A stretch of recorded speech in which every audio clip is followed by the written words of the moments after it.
الصبح بدا من طلعته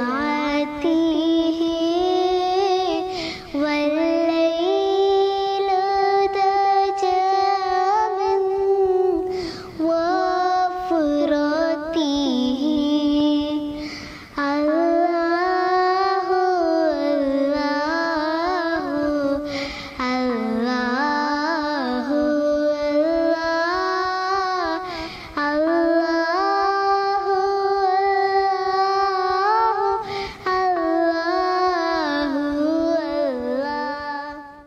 আসসালামু আলাইকুম ওয়া রাহমাতুল্লাহি ওয়া বারাকাতুহু।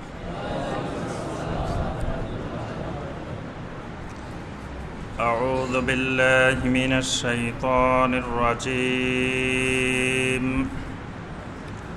বিসমিল্লাহির রাহমানির রাহিম। فيه آيات بينات مقام إبراهيم ومن دخله كان آمنا ولله على الناس حج البيت من استطاع إليه سبيلا ومن كفر فإن الله غني عن العالمين قل يا أهل الكتاب لم تكفرون بآيات الله والله شهيد على ما تعملون اللهم صل على محمد وعلى آل محمد كما صليت على إبراهيم وعلى آل إبراهيم إنك حميد مجيد اللهم بارك على محمد وعلى آل محمد كما باركت على إبراهيم وعلى آل إبراهيم إنك حميد مجيد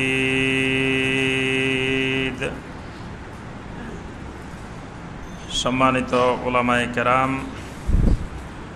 দূরের এবং কাছের সম্মানিত ভাই ও বোনেরা, আল্লাহ সুবহানাহু ওয়া তাআলার দরবারে কোটি কোটি শুকরিয়া যে আল্লাহ রাব্বুল আলামিন আমাদেরকে শুক্রবার সলাতুল মাগরিবের পরে নদ্দা সরকার বাড়ি জামে মসজিদে বসে আল্লাহ রাব্বুল আলামিনের নাজিলকৃত কোরআনে হাকিম থেকে কয়েকটি আয়াতে কারিমার সংক্ষিপ্তভাবে তাফসীর করার এবং শোনার তৌফিক দিয়েছেন। সেই রাব্বুল আলামিনের শুকর আদায় করি, সকলে বলি আলহামদুলিল্লাহ। সম্মানিত ভাই ও বোনেরা, ধারাবাহিক কোরআনে কারিমের তাফসীরে যে সূরা থেকে আমাদের তাফসীর চলছিল সেই সূরাটির নাম হলো সূরা আলী ইমরান। সূরা আলী ইমরানের ৯৬ নম্বর আয়াতে কারিমা পর্যন্ত আমরা গত তাফসীরে আলোচনা করেছি। আজকে ইনশাআল্লাহ সূরা আলী ইমরানের ৯৭ নম্বর আয়াতে কারিমা থেকে আমাদের তাফসীর হবে ইনশাআল্লাহ। ইতিপূর্বে সূরা আলে ইমরানের ৭টি পর্ব আমাদের সমাপ্ত হয়েছে। আজকে সূরা আলে ইমরানের ৮ম পর্ব থেকে তাফসীর হবে ইনশাআল্লাহ। ইতিপূর্বের আয়াতে কারিমাগুলোতে আল্লাহ সুবহানাহু ওয়া তাআলা বিশেষ করে আহলে কিতাবদের দুইটি অংশ, একটি হলো ইহুদি আর একটা হলো নাসারা, এই আহলে কিতাবের দুইটি অংশ, এদের সম্পর্কে আল্লাহ পাক অনেকগুলো বিষয় এখানে আলোচনা করেছেন। তাদের কাছে আল্লাহ রাব্বুল আলামিন প্রথমে আমভাবে যারা ইহুদি এবং নাসারা দুই ধরনের আহলে কিতাবের কাছেই আল্লাহ রাব্বুল আলামিন দাওয়াত পেশ করেছেন। পরবর্তীতে 9ম হিজরিতে নাজরানের খ্রিস্টান প্রতিনিধি দল, নাসারাদের প্রতিনিধি দল রাসূলুল্লাহ সাল্লাল্লাহু আলাইহি ওয়াসাল্লামের নিকটে আসার পরে নবী সাল্লাল্লাহু আলাইহি ওয়াসাল্লামের সাথে ওই নাজরানের খ্রিস্টানদের অনেকগুলো বিষয় আলাপ আলোচনা কথাবার্তা হয়। আল্লাহ রসুল সাল্লাল্লাহু আলাইহি ওয়াসাল্লাম তাদেরকে দ্বীনের দাওয়াত পেশ করেন। আল্লাহ পাক কোরআনে কারিমের অনেকগুলো আয়াতে কারিমা নাজিল করে ওই নাজরানের খ্রিস্টানদের কাছে কিভাবে দাওয়াত তুলে ধরবে সেই বিষয়ে আল্লাহ পাক নির্দেশনা দিয়েছেন। এরপরে আল্লাহ রাব্বুল আলামিন আবার পুনরায় ইহুদিদের প্রসঙ্গে আলোচনা করেছেন যে যখন ইহুদিরা নবী সাল্লাল্লাহু আলাইহি ওয়াসাল্লামের সাথে আকীদাগত বিষয়ে যখন মোনাজারা বাহাস তর্ক বিতর্ক করে যখন নবী সাল্লাল্লাহু আলাইহি ওয়াসাল্লামের সাথে করতে পারছিল না, তখন তারা ফিকহি মাসআলা মাসাইল নিয়ে নবী সাল্লাল্লাহু আলাইহি ওয়াসাল্লামের সাথে বিভিন্ন তর্ক বিতর্ক জড়িয়ে দিল। তারা বলল যে আপনি বলতেছেন ইসলাম ও মিল্লাতে ইব্রাহিম, আপনারাও মিল্লাতে ইব্রাহিমের অনুসারী, তো ইব্রাহিম আলাইহিস সালামের মধ্যে আমরা দেখি যে ইহুদি ধর্মে তো ওটের গোশত খাওয়া হারাম, আপনারা দেখি আবার ওটের গোশত খান, তাহলে আপনাদের সাথে তো মিল্লাতে ইব্রাহিমের সাথে মিল নেই। আল্লাহ পাক তখন এই প্রশ্নগুলোর জবাব দিয়েছেন আর বলছেন যে ইব্রাহিম আলাইহিস সালাম ইহুদিও ছিলেন না, নাসারাও ছিলেন না। ইব্রাহিম আলাইহিস সালাম তো মুসা আলাইহিস সালামেরও আগের, ঈসা আলাইহিস সালামেরও আগের। ইব্রাহিম আলাইহিস সালাম ছিলেন হানিফ, একনিষ্ঠ একজন মুসলিম ছিলেন। তাহলে ইব্রাহিম আলাইহিস সালামকে যদি অনুসরণ করো তাহলে তোমাদের কোনো প্রকারের শিরিক করা যাবে না। শিরিক মুক্ত তাওহীদ ভিত্তিক ঈমান, এটাই হলো ইব্রাহিম আলাইহিস সালামের মিল্লাতে ইব্রাহিম। এরপরে আল্লাহ পাক বললেন যে ইব্রাহিম আলাইহিস সালাম যেই গড়টি আল্লাহর গড়টি তৈরি করেছিলেন সেই গড়টি এখনও তোমাদের মধ্যে বিদ্যমান। সুতরাং সেই গড়টি আল্লাহ পাক মানুষের জন্য তৈরি করেছেন বরকতের উদ্দেশ্যে এবং বিশ্ববাসীর জন্য হেদায়েতের জন্য। এরপরে আল্লাহ পাক এই ঘরের আরও কিছু সিফাত, আরও কিছু গুণাবলী আল্লাহ পাক বর্ণনা করেন। ফিহি আয়াতুম বাইয়িনাত, এখানেই আছে তোমাদের জন্য আয়াতুম বাইয়িনাত, অনেকগুলো সুস্পষ্ট নিদর্শন। এই মসজিদে হারামের নিকটবর্তী এই মক্কা মুকাররমা যে বাক্কা নগরীতে আল্লাহর গড়টি অবস্থিত, সেখানে আরও অনেকগুলো আয়াতুম বাইয়িনাত আছে, সুস্পষ্ট অনেকগুলো নিদর্শন আছে। সেই নিদর্শনগুলো কি? যেমন সেখানে নিদর্শন আছে হাজরে আসওয়াদ, বাইতুল্লাহর মধ্যে হাজরে আসওয়াদ আছে। তারপরে হাজরে আসওয়াদের পাশে হাতিমে কাবা আছে বাইতুল্লাহর সাথে। তারপরে মাকাম ইব্রাহিম আছে। তারপরে বীরে জমজম, জমজমের কূপ আছে, এটাও আয়াতে বাইয়িনাত। তারপরে সাফা মারওয়া, এইভাবে অনেকগুলো আয়াতে বাইয়িনাত তোমাদের জন্য এখানে এখনও বিদ্যমান। তা আল্লাহ পাক এই সবগুলো আয়াতে বাইয়িনাত থেকে একটি আয়াতে বাইয়িনা উল্লেখ করেছেন, মাকাম ইব্রাহিম। মাকাম ইব্রাহিম, এই মাকাম ইব্রাহিম তো এখনও তোমাদের সামনে বিদ্যমান। সুবহানাল্লাহ। আজ থেকে কত বছর আগে, হাজার হাজার বছর আগে ইব্রাহিম আলাইহিস সালাম বাইতুল্লাহ তৈরি করলেন। আর ইব্রাহিম আলাইহিস সালাম যে পাথরটির উপরে তার পা রাখলেন, সেই পায়ের দাগটা, পায়ের ছাপটা আল্লাহ পাক এখনও সংরক্ষণ করে রেখেছেন। সুবহানাল্লাহ।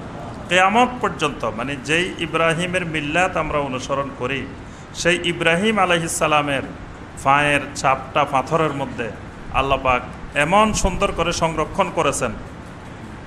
পরবর্তীতে এই মাকাম ইব্রাহিমের এই পাথরটি এই সংরক্ষণ থাকার কারণে অনেক সাহাবাই কেরামের মনে এই প্রশ্ন আসছিল যে এখানে তো ইব্রাহিম আলাইহিস সালামের পা আছে, তাহলে এই জায়গায় যদি আমরা নামাজ পড়ি তাহলে তো শিরক হয়ে যেতে পারে। কারণ ইব্রাহিম আলাইহিস সালামকে সেজদা করা তো শিরক। সেজদা তো করতে হবে কাকে? কোনো পীর, কোনো মুরব্বী, কোনো বুজুর্গ, কাউকে যদি সেজদা করা হয় এটা সুস্পষ্ট শিরক। সেজদা একমাত্র আল্লাহ রাব্বুল আলামিনকে।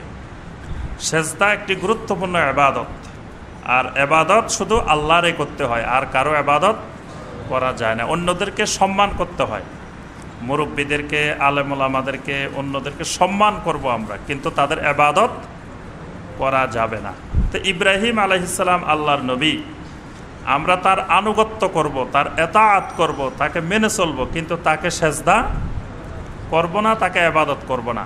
তখন সাহাবায়ে কেরামের মনে এই প্রশ্ন জাগছিল যে আসলে এখানে সালাত আদায় করা যাবে কিনা। তখন আল্লাহ পাক আয়াত নাজিল করে বলছেন, ওয়াত্তাখিযু মিন মাকামি ইব্রাহিম মুসাল্লা, ওয়াত্তাখিযু মিন মাকামি ইব্রাহিম মুসাল্লা, তোমরা মাকামি ইব্রাহিমকে মুসাল্লা হিসাবে নির্ধারণ করে নাও, মুসাল্লা হিসাবে গ্রহণ করো। মুসাল্লা মানে কি? জায়নামাজ। আমরা যেটা বাংলায় বলি জায়নামাজ, সেটা হলো মুসাল্লা। অর্থাৎ ইব্রাহিম আলাইহিস সালামের এই পায়ের এখানে সাজদা করা, এটা মূলত ইব্রাহিম আলাইহিস সালামকে সাজদা না, সাজদা কাকে?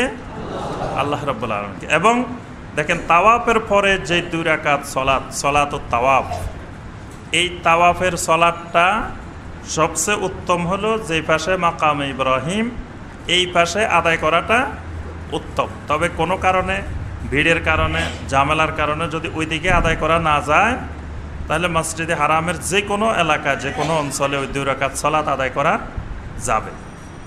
তো আল্লাহ পাক এই আয়াতে বাইয়ানা, সুস্পষ্ট এই নিদর্শনটির কথা উল্লেখ করেছেন যে মাকামে ইব্রাহিম, তোমাদের জন্য এখনও তোমাদের সামনে মাকামে ইব্রাহিম আছে। সুবহানাল্লাহ।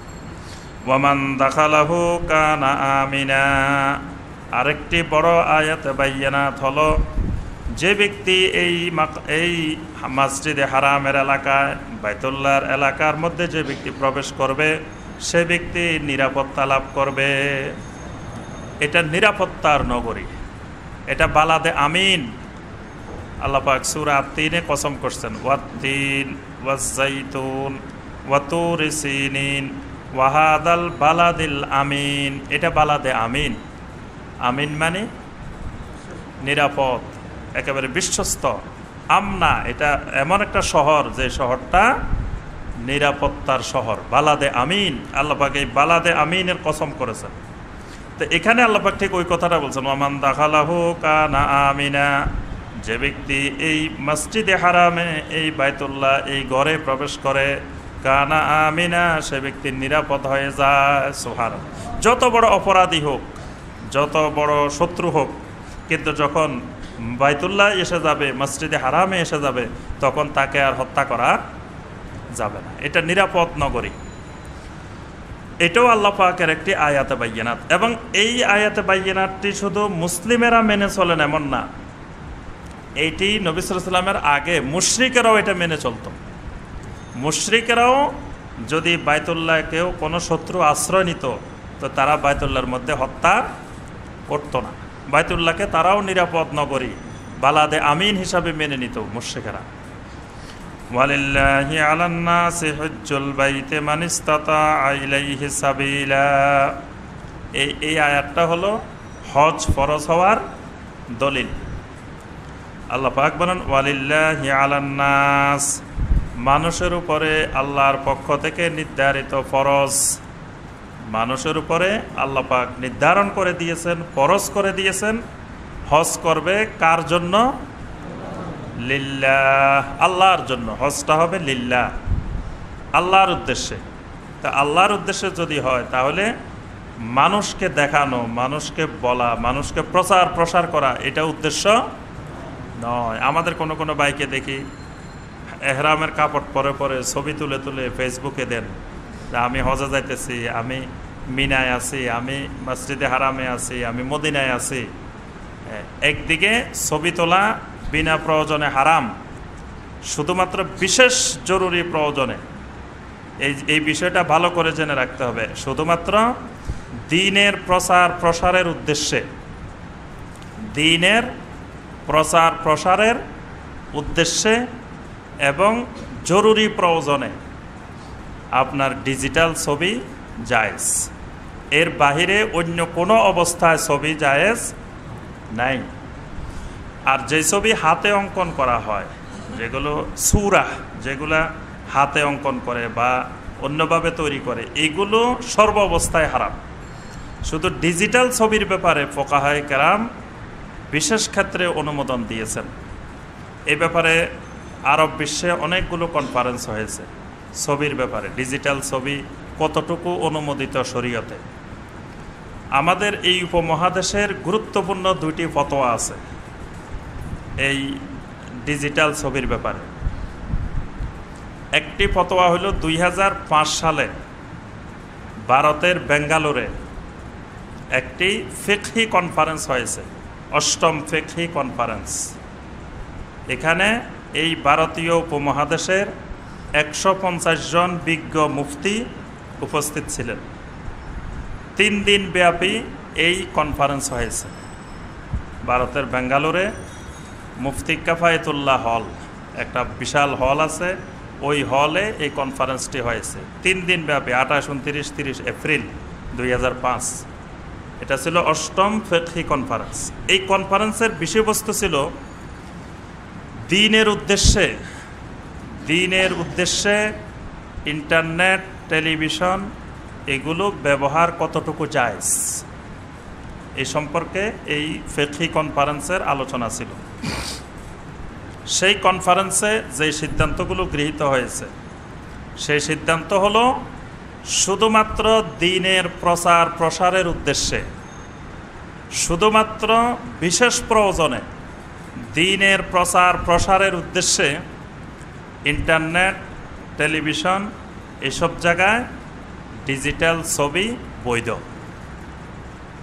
সাময়িক শুধু দ্বীনের প্রচার প্রসারের উদ্দেশ্যে, মানে এখানে ওলামায়ে কেরাম আলোচনা করেছেন যে যদি আমরা টেলিভিশনে আলোচনা করতে না যাই, তাহলে যদি হকপন্থী আহলে হক ওলামায়ে কেরাম টেলিভিশনে আলোচনা করতে গেলেন না, বললেন যে না টেলিভিশন জায়েজ নাই, এটা শয়তানের বাক্স, এই শয়তানের বাক্সে ঢুকা যাবে না, এই কথা বলি যদি হক্কানি ওলামায়ে কেরাম, সহি ওলামায়ে কেরাম, কোরআন সুন্নাহর ওলামায়ে কেরাম না যান, তো সেখানে তো বেদাতপন্থী যারা, শিরকপন্থী যারা, তারা বসে বসে শুধু শিরকের প্রচার করবে, বেদাতের প্রচার করবে, সহি কোরআন সুন্নাহর বিষয় মানুষ জানতে পারবে না। তাহলে এখানে জরুরি প্রয়োজন এটা। এই জন্য দ্বীনি উদ্দেশ্যে ফুকাহায়ে কেরাম, ওলামায়ে কেরাম এখানে বলছেন যে টেলিভিশনে অনুষ্ঠান করা, ইসলামিক প্রোগ্রাম করা, তারপরে টেলিভিশনে গিয়ে ছবি তোলা, এটা জায়েজ দ্বীনের প্রচার প্রসারের উদ্দেশ্যে, তাবলীগে দ্বীনের উদ্দেশ্যে, দাওয়াতের উদ্দেশ্যে। কারণ ওইটা দাওয়াতের এমন একটি শক্তিশালী মাধ্যম যে আমি ওখানে একটি কথা বললে এটা কোটি কোটি মানুষের কাছে অতি দ্রুত পৌঁছে যায়, এই জন্য এটা জায়েজ। ঠিক একইভাবে দ্বীনি উদ্দেশ্যে ইন্টারনেট ব্যবহার করা, দ্বীনি উদ্দেশ্যে ডিজিটাল ছবি তোলা, এটা জায়েজ। এটা 8ম ফিকহি কনফারেন্সের সিদ্ধান্ত, উপমহাদেশের 150 জন বিজ্ঞ মুফতির সিদ্ধান্ত। সেই সিদ্ধান্তের আলোকেই আমরা এই যে এই ভিডিওটা করি, ছবিটা তুলি, এই যে আমরা সরাসরি সম্প্রচার করি ইন্টারনেটে, কেন? একমাত্র দ্বীনি উদ্দেশ্যে, দ্বীনের প্রচার প্রসারের উদ্দেশ্যে। যা আমরা এখানে কোরআনের প্রচার তাফসিরটা করতেছি, সামনাসামনি আমরা হয়তো 200, 300, 500 লোকে শুনতেছি, কিন্তু যখন এটা আমরা ভিডিও করে ইন্টারনেটে দিব, ইউটিউবে যাবে, বিভিন্ন জায়গায় যাবে, হাজার হাজার ভাই বোন এই কোরআনে কারিমের আয়াতের তাফসিরটা শুনতে পারবে। দ্বীনি উদ্দেশ্যে এটা জায়েজ। আরেকটি গুরুত্বপূর্ণ ফতোয়া আছে আমাদের উপমহাদেশের ওলামায়ে কেরামদের, সেটা হলো দারুল উলুম করাচি দারুল উলুম, এটি উপমহাদেশের একটি বড় মাদ্রাসা। দারুল উলুম দেওবন্দ যেমন বড় মাদ্রাসা, করাচি দারুল উলুম এটাও উপমহাদেশের একটি বড় মাদ্রাসা। এই মাদ্রাসা থেকে প্রকাশিত ফতোয়া, দিল্লি করাচি দারুল উলুম থেকে প্রকাশিত ফতোয়া হলো যে ফিকহি সিদ্ধান্ত হলো সেখানের যে দ্বীনি প্রয়োজনে, বিশেষ প্রয়োজনে ডিজিটাল ছবি, ভিডিও, টেলিভিশন প্রভৃতি জায়েজ। এই দুটি ফতোয়া উর্দু ভাষায় প্রকাশিত, মানে এই দুটি কনফারেন্স ছিল উর্দু ভাষায়, একটা পাকিস্তানে, একটা ভারতে। এই দুটি ফতোয়াকে আমাদের বাংলাদেশের একজন প্রখ্যাত মুফতি মিজানুর রহমান সাঈদ হাফেজাহুল্লাহ, তিনি বাংলা অনুবাদ করেছেন। এই দুইটা ফতোয়া, অষ্টম ফিকি কনফারেন্সের ফতোয়া এবং দিল্লি করাচি দারুল উলুম, কারণ দুইটা ফতোয়াকে তিনি বাংলা ভাষায় অনুবাদ করেছেন। এই দুইটা ফতোয়া যদি আমরা দেখি তাহলে আমরা সহজে বুঝতে পারবো যে ছবির ব্যাপারে ইসলামী শরীয়তের সিদ্ধান্ত কি। আমভাবে ছবি তোলা জায়েজ, ডিজিটাল ছবি তোলা জায়েজ, এটাও কোনো ওলামায়ে কেরাম ফতোয়া দেন নাই। তাহলে আমরা যে কথাটা বলতেছিলাম যে একটা হলো এই যে হজের ক্ষেত্রে, হজে যাচ্ছি, কোথায় কি করতেছি, এহরামের কাপড় পরে বা সংরক্ষণ করার জন্য, ইস্তেজকারের জন্য, সংরক্ষণের জন্য ছবি তুলে রাখা, এগুলো ইসলাম অনুমোদন করে না। হজ করতে যাচ্ছি, সেখানে আমরা গুনার কাজ করতেছি।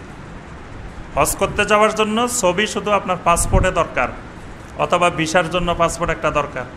এখানে যেটা জরুরি দরকার সেটা শরীয়ত অনুমোদন করে, এর বাহিরে কোনো ছবি শরীয়ত অনুমোদন করে না। আর দ্বিতীয় বিষয় হলো রিয়া, যে আমি হজে যাচ্ছি, মানুষকে জানানো, মানুষকে দেখানো। আমি প্রতিদিন 5 বার নামাজ পড়ি, তো প্রতিবার কি আসার সময় মানুষকে জানায়, শোনায়, প্রচার করি, একবার খানা জিয়াবত দিয়ে আসি। তো নামাজ পড়া যেরকম একটা ফরজ ইবাদত, হজ এরকম একটা ইবাদত, একটা ফরজ। দৈনিক 5টা ফরজ আদায় করি আমরা 5 বার, ওইটা তো একটা ফরজ, তাও জীবনে একবার। ওইটার চেয়ে তো নামাজ দৈনিক 5 বার আদায় করতেছি আমরা। এই জন্য মানে আল্লাহর ইবাদত ওয়ালিল্লাহ, শুধুমাত্র আল্লাহর উদ্দেশ্যে। এই প্রসঙ্গে ওইটাও বলেনি, সেটা হলো এই যে আমাদের ঈদুল আজহা আসতেছে আগামী মঙ্গলবার না ঈদুল আজহা? জি, ইনশাআল্লাহ। ওই ঈদুল আজহার দিনেও এইভাবে আমাদের ভাইয়েরা দেখি যে ছবি তুলে তুলে ফেসবুকে জোরে সোরে দিতে থাকেন। মনে করেন যে ওই দিন মনে হয় ঈদ উপলক্ষে জায়েজ, অন্য দিন না জায়েজ হইলেও মনে হয় ঈদের দিন জায়েজ। আমরা দেখি যে সারাদিন শুধু আসতেই আছে ছবি একের পর এক। অমুক জায়গায় বেড়াতে যাচ্ছেন, অমুক জায়গায় ঈদের নামাজ পড়তেছেন, অমুক জায়গায় কোরবানি করতেছেন, এইটা গরু কিনছেন, এই বিভিন্ন ধরনের প্রচারণা। মানুষের ছবি তোলা যেরকম হারাম, গরুর ছবি তোলাও হারাম।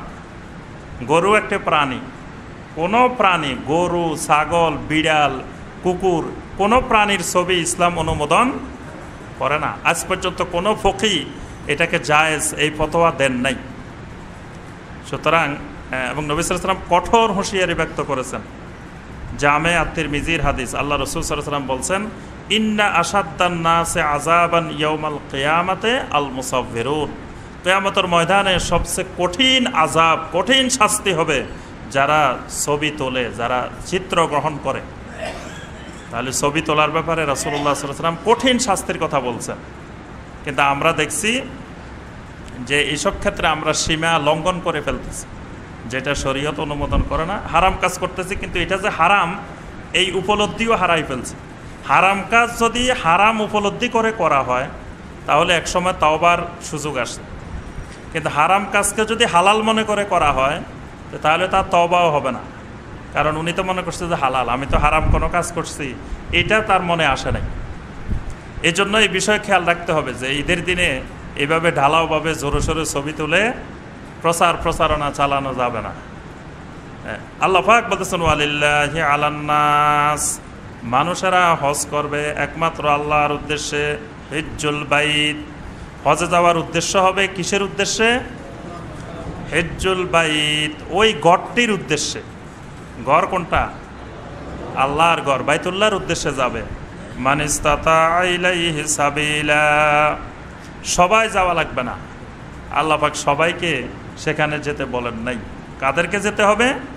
মান ইসতাতা ইলাইহি সাবিলা, যারা সেখানে পৌঁছার মতো সামর্থ্য রাখে, ইস্তেতাআত আছে, যারা আল্লাহর ঘর পর্যন্ত পৌঁছার সামর্থ্য আছে। সামর্থ্য কীরকম? 2 ধরনের সামর্থ্য, একটা হলো শারীরিক সামর্থ্য আর একটা হলো আর্থিক সামর্থ্য। একজন আছে শারীরিক সামর্থ্য আছে, সব আছে, টাকা নাই, যাওয়ার আর্থিক সামর্থ্য নাই, তাহলে আল্লাহ পাক তাকেও সেখানে যেতে বলেন নাই। আবার আরেকজনের আর্থিক সামর্থ্য আছে কিন্তু শারীরিকভাবে যে যাবেন সেই সামর্থ্য নাই। তবে এই ধরনের লোকদের জন্য আল্লাহ পাক সুযোগ রেখেছেন যে তার আর্থিক সামর্থ্য আছে কিন্তু যাওয়ার মতো শারীরিক সামর্থ্য নাই, তিনি আরেকজনকে দিয়ে বদলি হজ করাতে পারবেন। কিন্তু যার অর্থ নাই কিন্তু শারীরিক সামর্থ্য আছে, তিনি তাকে আল্লাহ রাব্বুল আলামিন সেখানে যেতে নির্দেশ দেন নাই। এই জন্য হজে যেতে পারি নাই এটার জন্য আফসোস করারও কোনো কারণ নেই। মানে যিনি এই আর্থিকভাবে স্বাবলম্বী না, হজে যাওয়ার মতো সামর্থ্য আল্লাহ পাক যাকে দেন নাই, তিনি হজে যেতে পারেন নাই, এই জন্য কোনো আফসোস করার বা নিজে আমল কম হয়ে গেছে এই জাতীয় মনে করার কোনো কারণ নাই। যারা হজ্জে বাইতুল্লাহ যেতে পারবেন না, আল্লাহ রাব্বুল আলামিন তাদের জন্য বাড়িতে বসেও অসংখ্য হজের মতো ফজিলতের ব্যবস্থা আল্লাহ পাক করে রেখেছেন। সুবহানাল্লাহ।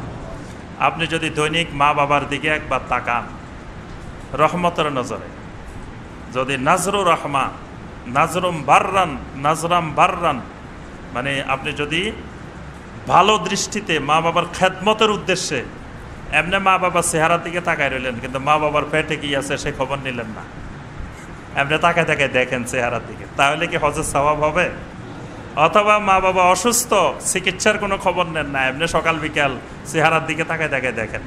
এই চেহারার দিকে তাকানোর অর্থ হলো মা বাবার খেদমত, তার চিকিৎসা দরকার, খাওয়া দাওয়া দরকার, যা যা দরকার এগুলোর ব্যবস্থাপনা করে আপনি বাড়িতে বসেই হজের সওয়াব নিতে পারেন। সুবহানাল্লাহ।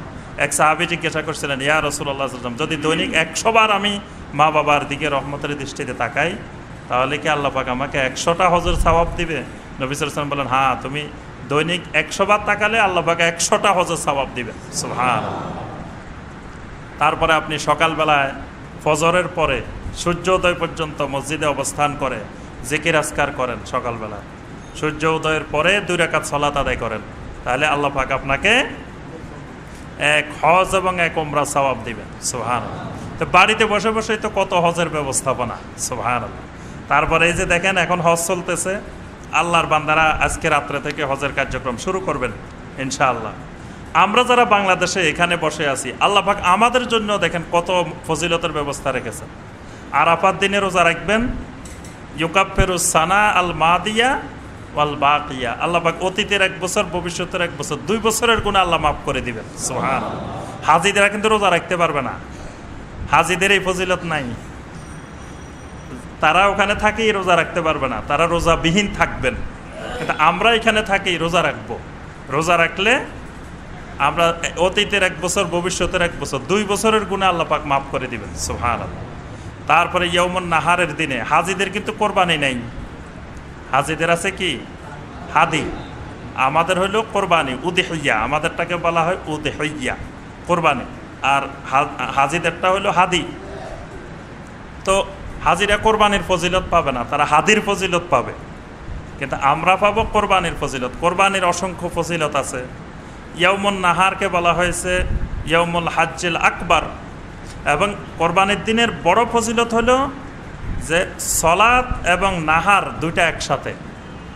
কিন্তু যারা হজে আছেন তারা সলাত এবং নাহার পাবেন না। কথাটা বুঝতে পারছেন? মানে ঈদুল ফিতর হলো সদাকা প্লাস সলাত, আর ঈদুল আজহা হলো সলাত প্লাস নাহার। এজন্য ঈদুল ফিতরের থেকে ঈদুল আজহা বেশি ফজিলতময়। সুবহানাল্লাহ। কারণ হলো ঈদুল ফিতরে আমরা কি করি, সকালবেলা সদাকাতুল ফিতির আদায় করি, তারপরে ঈদের সলাত আদায় করি, সেখানে সদাকা প্লাস সলাত। আর ঈদ কোরবানির দিনে হলো প্রথমে সলাত তারপরে কোরবানি নাহার। আল্লাহ পাক কোরআনে কারিমে সদাকা এবং সলাতকে একসাথে কোনো জায়গায় আয়াত নাজিল করেন নাই, কিন্তু সলাত এবং নাহার একসাথে আয়াত নাজিল করছেন। দেখি এই আয়াতটা বলেন তো। মাশাআল্লাহ, সবাই পারে। ইন্না আ'তাইনাকাল কাউসার ফাসাল্লি লিরাব্বিকা ওয়ানহার। আল্লাহ পাক বলছেন, হে রাসূল, আমি আপনাকে কাউসার দান করেছি। ফাসাল্লি লিরাব্বিকা, সুতরাং আপনি আপনার রবের উদ্দেশ্যে সালাত কায়েম করেন। ওয়ানহার, আর কোরবানি করেন। সালাতের সাথে কোরবানি একসাথে আসছে, কিন্তু সালাতের সাথে সদাকা বা সদাকার সাথে সালাত এরকম আয়াত আসে নাই। এই জন্য মুহাদ্দিসিনে কেরাম বলছেন, ওলামায়ে কেরাম বলছেন যে ঈদুল ফিতরের থেকে ঈদুল আজহা বেশি ফজিলতময়। তাহলে দেখেন যারা হজে আছেন তারা কিন্তু ঈদের নামাজ পড়তে পারবেন না। তারা 10 তারিখে থাকবেন কোথায়? মুজদালিফায়। মুজদালিফায় কি ঈদের জামাত হয়? তারা ঈদের জামাতও পাচ্ছে না, ওয়ানহারও পাচ্ছে না। আপনি বাংলাদেশে থাকি সেটা পাচ্ছেন, সুবহানাল্লাহ। তারা অন্য দিক দিয়ে অনেক কিছু পাচ্ছেন, তারা অন্য ফজিলত, বিশাল বিশাল ফজিলত পাচ্ছেন। কিন্তু আল্লাহ পাক আমরা এখানে আসি বলে আমাদেরকেও সেই ফজিলত থেকে মাহরুম করেন নাই, আমাদেরকে আল্লাহ পাক এসব ফজিলতের ব্যবস্থাপনা করে দিয়েছেন, সুবহানাল্লাহ। এরপরে দেখেন 3 দিন আমরা আল্লাহর মেহমান। 10 তারিখে কোরবানি করবেন, 11 তারিখ, 12 তারিখ, 13 তারিখ, 3 দিন আমরা আল্লাহর মেহমান। মেহমান আসলে মেহমানদারি কয় দিন? ওয়াদ-দিয়াফাতু সালাসাতু আইয়াম। নবী সাল্লাল্লাহু আলাইহি ওয়াসাল্লাম বলেছেন দিয়াফত হলো, মেহমানদারি হলো 3 দিন। আল্লাহর মেহমানদারিও 3 দিন। কোরবানির দিন আল্লাহর বাড়িতে বেড়াইতে আসবেন, এরপরে 3 দিন থাকবেন। 3 দিনের বেশি আর থাকা যাবে না। 3 দিনের বেশি থাকলে আল্লাহ পাক বলছেন, আল্লাহ রাসূল সাল্লাল্লাহু আলাইহি ওয়াসাল্লাম বলছেন তোমরা নিজেরা যেটা খাবে মেহমানকেও সেটা খাওয়াইবে, আর আলাদা অতিরিক্ত কিছু করা লাগবে না। তো আর মেহমানকেও রাসূল সাল্লাল্লাহু আলাইহি ওয়াসাল্লাম বলছেন, মেহমান তুমি শুনো, তুমি বেড়াইতে গেছো এই বলে এত বেশি দিন থাকবা না যাতে তোমার মেজবান বিরক্ত হয়ে যায়, যে মেহমান আসছে আর যায় না, ঘাটে গেড়ে ফেলছে। এখানে মেহমান আরাম পাইছে, যে সবসময় খ্যাতমত পাইতেছে, ভালো ভালো খানা পাইতেছে, ভালো ভালো সুযোগ সুবিধা পাইতেছে, এখন মেহমান আর যায় না। এই জন্য রাসূল সাল্লাল্লাহু আলাইহি ওয়াসাল্লাম বলছেন যে তোমার এমনও বেশি দিন থাকিও না যাতে তোমার যে বাড়িতে বেড়াতে আসছ সেই মেজবান যাতে বিরক্ত হয়ে যায়, বিরক্তি সৃষ্টি করে তুমি মেহমানদারি গ্রহণ করিও না। তাহলে দেখেন 10 তারিখে আপনি আল্লাহর উদ্দেশ্যে কোরবানি করলেন, কোরবানি করার পরে গরুটা কাকে দিলেন? আল্লাহকে দিছেন। তা আল্লাহকে এটা আসমান হলে যে ফেরেশতাদেরকে খাওয়াইবেন, আল্লাহ পাক আবার আপনাকে দিয়ে দিছেন, সুবহানাল্লাহ। আমার মেহমান বেড়াইতে আসছ, 3 দিন পর্যন্ত এটা খাইতে থাকো, বাস। এবার আপনি 3 দিন আল্লাহর মেহমান। এই 3 দিনের নাম হলো আইয়ামে তাশরিক। এই 3 দিনের বিশেষ ফজিলত আল্লাহ পাক সূরা আল বাকারার 203 নম্বর আয়াতে বলছেন, ওয়াজকুরুল্লাহ ফি আইয়ামিম মা'দুদাত। এই 3 দিন আইয়ামে মা'দুদাত মানে আইয়ামে তাশরিক। সহিহ আল বুখারীর হাদিস, আব্দুল্লাহ বিন আব্বাস রাদিয়াল্লাহু তাআলা আনহু ব্যাখ্যা করছেন যে আইয়ামে মা'দুদাত মানে আইয়ামে তাশরিক। এই আইয়ামে তাশরিকের দিনগুলোতে তোমরা বেশি বেশি আল্লাহর জিকির করো।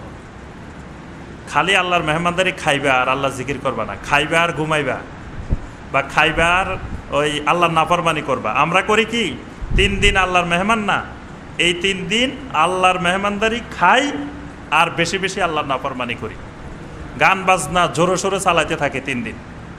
যে আল্লাহ পাক যেটা হারাম করছেন এই হারাম জিনিসটা জোরে সোরে চলে। তারপরে এই 3 দিন বিভিন্ন ধরনের বেপর্দা চলাফেরা, মানে অশ্লীলতার সংখ্যা বেড়ে যায়। যে ঈদের পরে দেখবেন যে গাড়ি ঘোড়া, বাহিরে রাস্তাঘাট, মানে বেপর্দা। তারপরে এখতালাত বুঝেন? এখতালাত বর্তমানে আমাদের পদ্মাশীল ভাই বোনদের মধ্যে এটা বড় সমস্যা। এখতালাত হেজাবের একটা অংশ হলো আপনি পুরা শরীর ঢেকে রাখলেন, পর্দা পালন করলেন, হেজাব করলেন, এটা একটা হেজাবের একটা অংশ। আরেকটা অংশ হলো আল ইখতিলাত বাইনার রিজাল ওয়ান নিসা, নারী পুরুষের সংমিশ্রণ।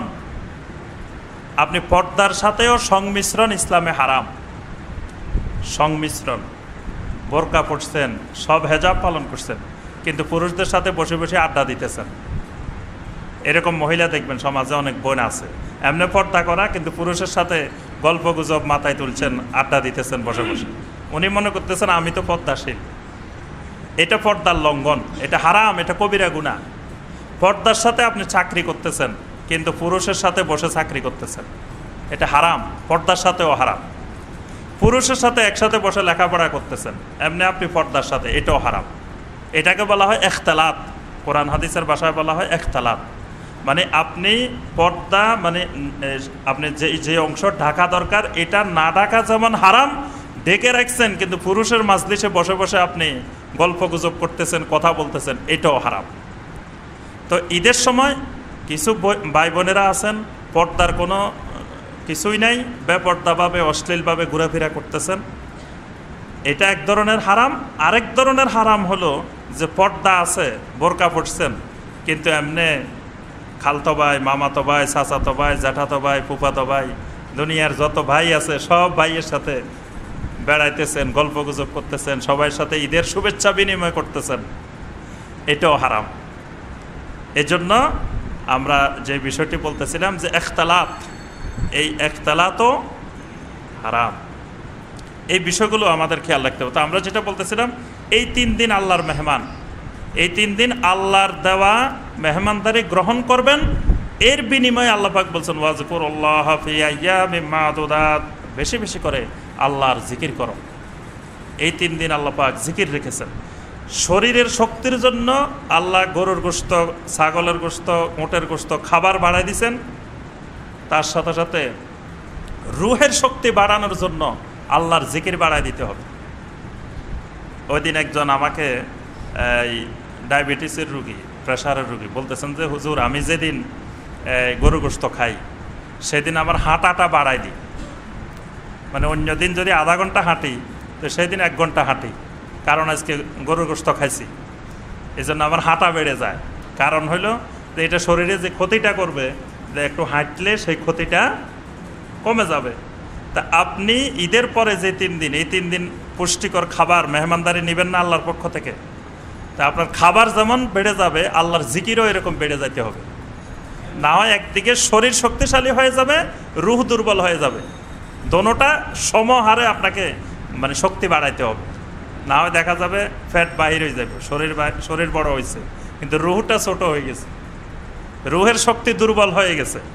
এই জন্য শরীরের শক্তি যেমন বাড়াবেন 3 দিন, আবার পাশাপাশি আল্লাহর জিকির দিয়ে রুহের শক্তিও আমাদেরকে বাড়াইতে হবে। আল্লাহ পাক আমাদের সবাইকে এই ফজিলতগুলো লাভ করার তৌফিক দান করুন। এই কথাগুলো বলছিলাম এই জন্য যে যিনি হজ্জে বাইতুল্লাহ যেতে পারবেন না তার আফসোস করার কোনো কারণ নাই। আল্লাহ পাক তাকে এখানে বসাই অসংখ্য ফজিলতের ব্যবস্থা রেখেছেন। আল্লাহ পাক বলছেন মান ইসতাতা ইলাইহি সাবিলা, যাদের ইসতাতাআত আছে, সেখানে যাওয়ার সামর্থ্য আছে, তারা যেন আল্লাহর ঘরে হজ করে। জীবনে কয়বার? একবার। ওয়ামান কাফারা ফা ইন্নাল্লাহা গানিয়্যুন আনিল আলামিন, আর যে ব্যক্তি এই বিষয়টিকে অস্বীকার করে, হজ করতে অস্বীকার করে, বলে যে না আমি আল্লাহর ঘরে যাব না, বা আল্লাহর ঘরে যাওয়ার আমার সামর্থ্য আছে কিন্তু তারপরেও যেতে অস্বীকার করে, ফা ইন্নাল্লাহা গানিয়্যুন আনিল আলামিন, ওই মানুষগুলাকে জেনে রাখা উচিত আল্লাহ রাব্বুল আলামিন সমগ্র বিশ্ববাসীর মানুষের থেকে অভাব মুক্ত। আল্লাহ পাক গানি, মানে আল্লাহর ঘরে গেলে আল্লাহর ধনাঢ্যতা বেড়ে যাবে, আর আল্লাহর ঘরে না গেলে আল্লাহর ধনাঢ্যতা কমে যাবে। জিনিসটা এরকম নয়। দুনিয়ার এক মানুষও যদি আল্লাহর ঘরে না যায়, আল্লাহর ঘরে তাওয়াব কি বন্ধ হয়ে যাবে? হজ বন্ধ হয়ে যাবে? বন্ধ হবে না। আল্লাহর ফেরেশতারা, দুনিয়ার কোনো মানুষ যদি না যায়, আল্লাহর ফেরেশতারা আছে। আল্লাহর আরো কত সৈন্য, কত জমিনে আল্লাহর মাখলুক আছে যারা আল্লাহর ঘর তাওয়াব করে। জিনেরা আল্লাহর ঘর তাওয়াব করবে, মালাইকারা করবে, মানুষ গেল না। কিন্তু এরকম অবস্থা কিয়ামত পর্যন্ত কোনোদিন হবে না।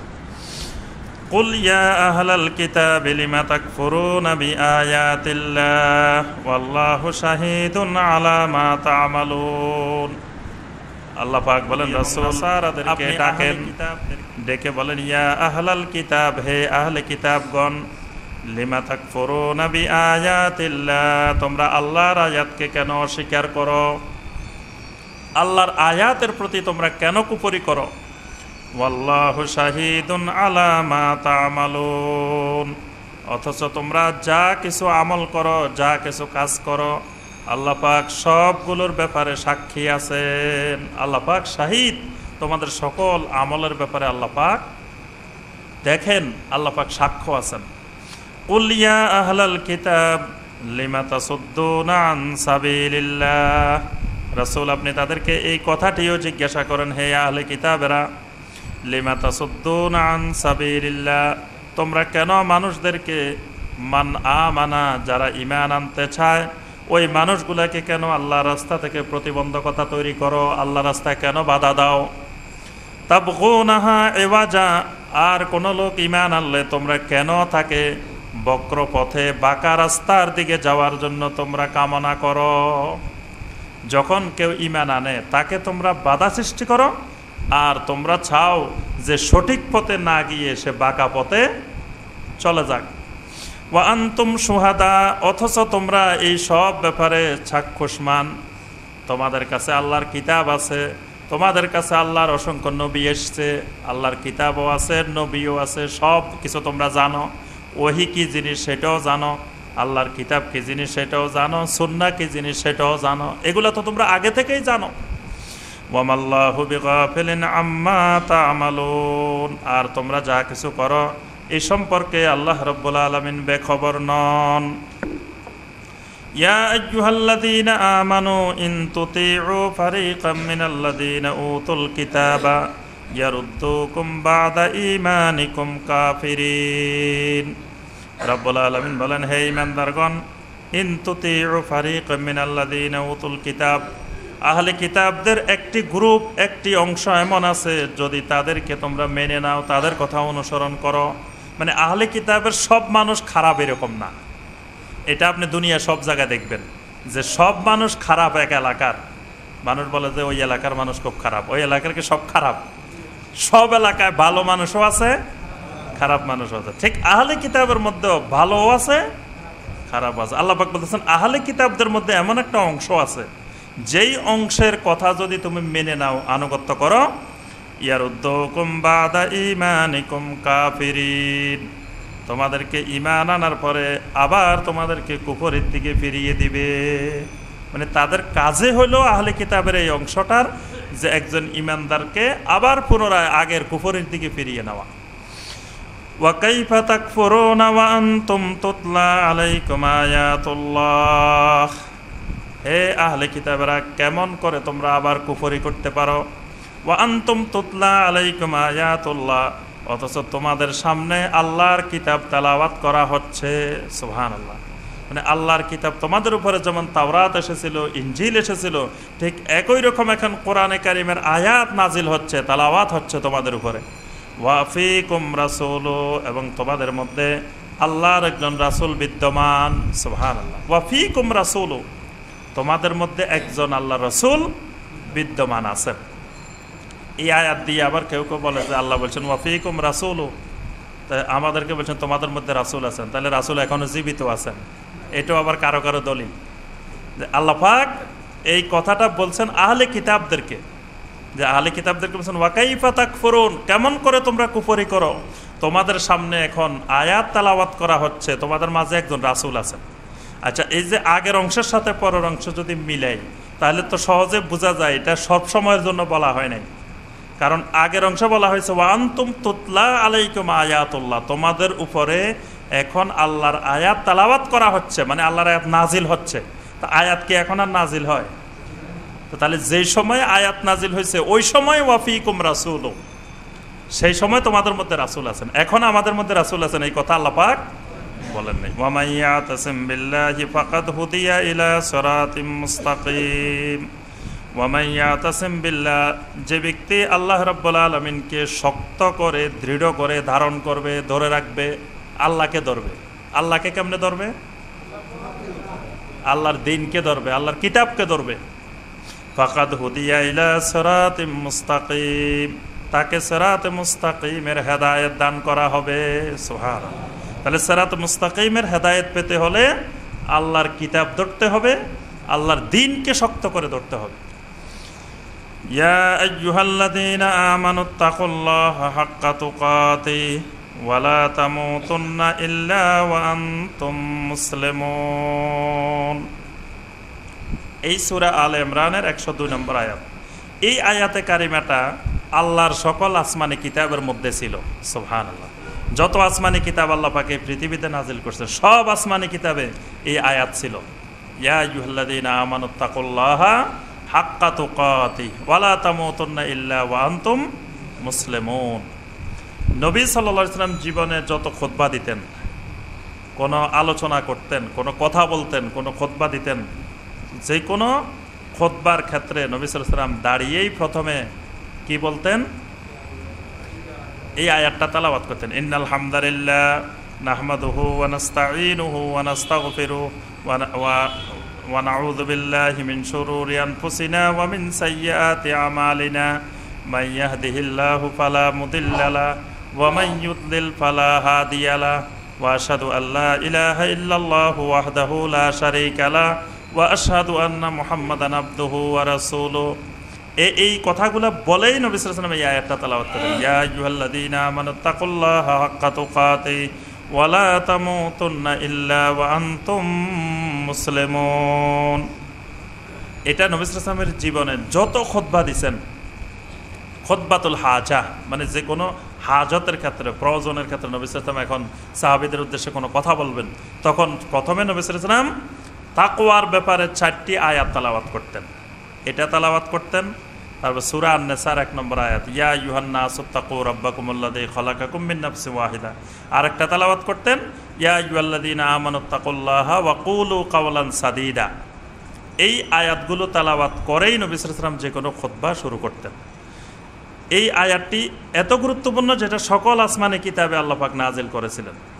আল্লাহ পাক কি বলছেন এখানে, ইয়া আইয়ুহাল্লাযীনা আমানু, হে ঈমানদারগণ, ইত্তাকুল্লাহা হাক্কা তুকাতিহি, আল্লাহ পাককে যেরকম ভয় করা উচিত, যেরকম তাকওয়া অবলম্বন করা উচিত, সেই রকম তাকওয়া তোমরা অবলম্বন করো।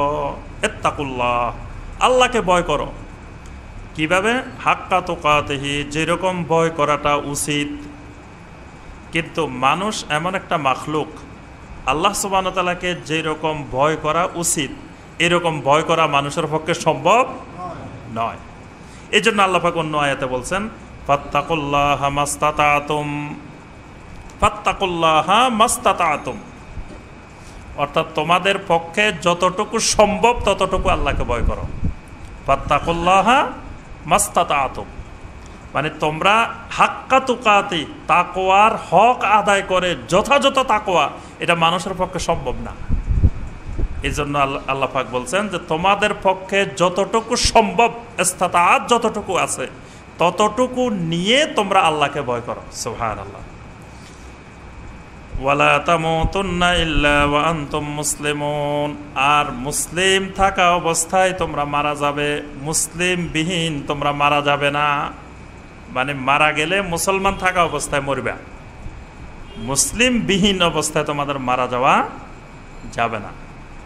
এই কথাটা আল্লাহ পাক একেবারে ইব্রাহিম আলাইহিস সালামের উম্মতদেরকে, তারপর মুসা আলাইহিস সালামের উম্মত, ঈসা আলাইহিস সালামের উম্মত, সকল আম্বিয়া আলাইহিমুস সালামের উম্মতদেরকে এই নির্দেশটা দেওয়া হয়েছে যে ওয়ালা তামুতুন্না ইল্লা ওয়া আনতুম মুসলিমুন, মুসলিম না হয়ে, মুসলিম অবস্থা বিহীন তোমরা মারা যাবে না, মরিও না।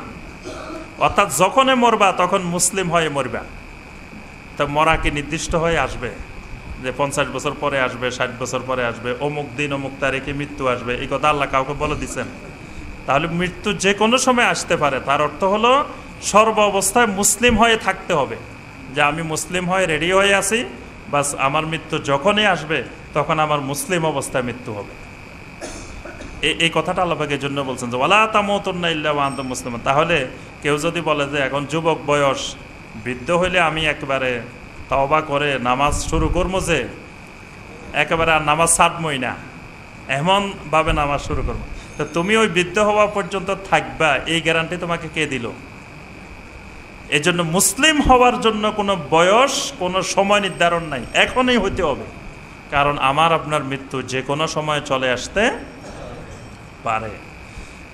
আল্লাহ পাক এরপরে বলেন, ওয়াতাসিমু বিহাবলিল্লাহি জামিআ, তোমরা সকলে আল্লাহর রশিকে শক্ত করে দৃঢ়ভাবে ধারণ করো, দৃঢ়ভাবে ধরো। কি ধরবা? আল্লাহর রশি, হাবলুল্লাহ, আল্লাহর রশি। তাহলে আল্লাহর রশি কোথায় পাওয়া যায়? বাজারে পাওয়া যায়। বাজারে যদি আল্লাহর রশি পাওয়া যায় তাহলে তো আমরা কিনে এনে শক্ত করে বেঁধে রাখলে, ধরে রাখলে হয়। হাবলুল্লাহ, আল্লাহর রশি ধরো। আবার খুঁজু বলেন নাই, আল্লাহ পাক বলছেন ওয়াতাসিমু, ইতিসাম মানে এমন ধরা ধরতে হবে যে ধরা আর কোনোদিন ছুটবে না, শক্ত ধরা, কঠিনভাবে ধরো। বিহাবলিল্লাহ, আল্লাহর রশিকে।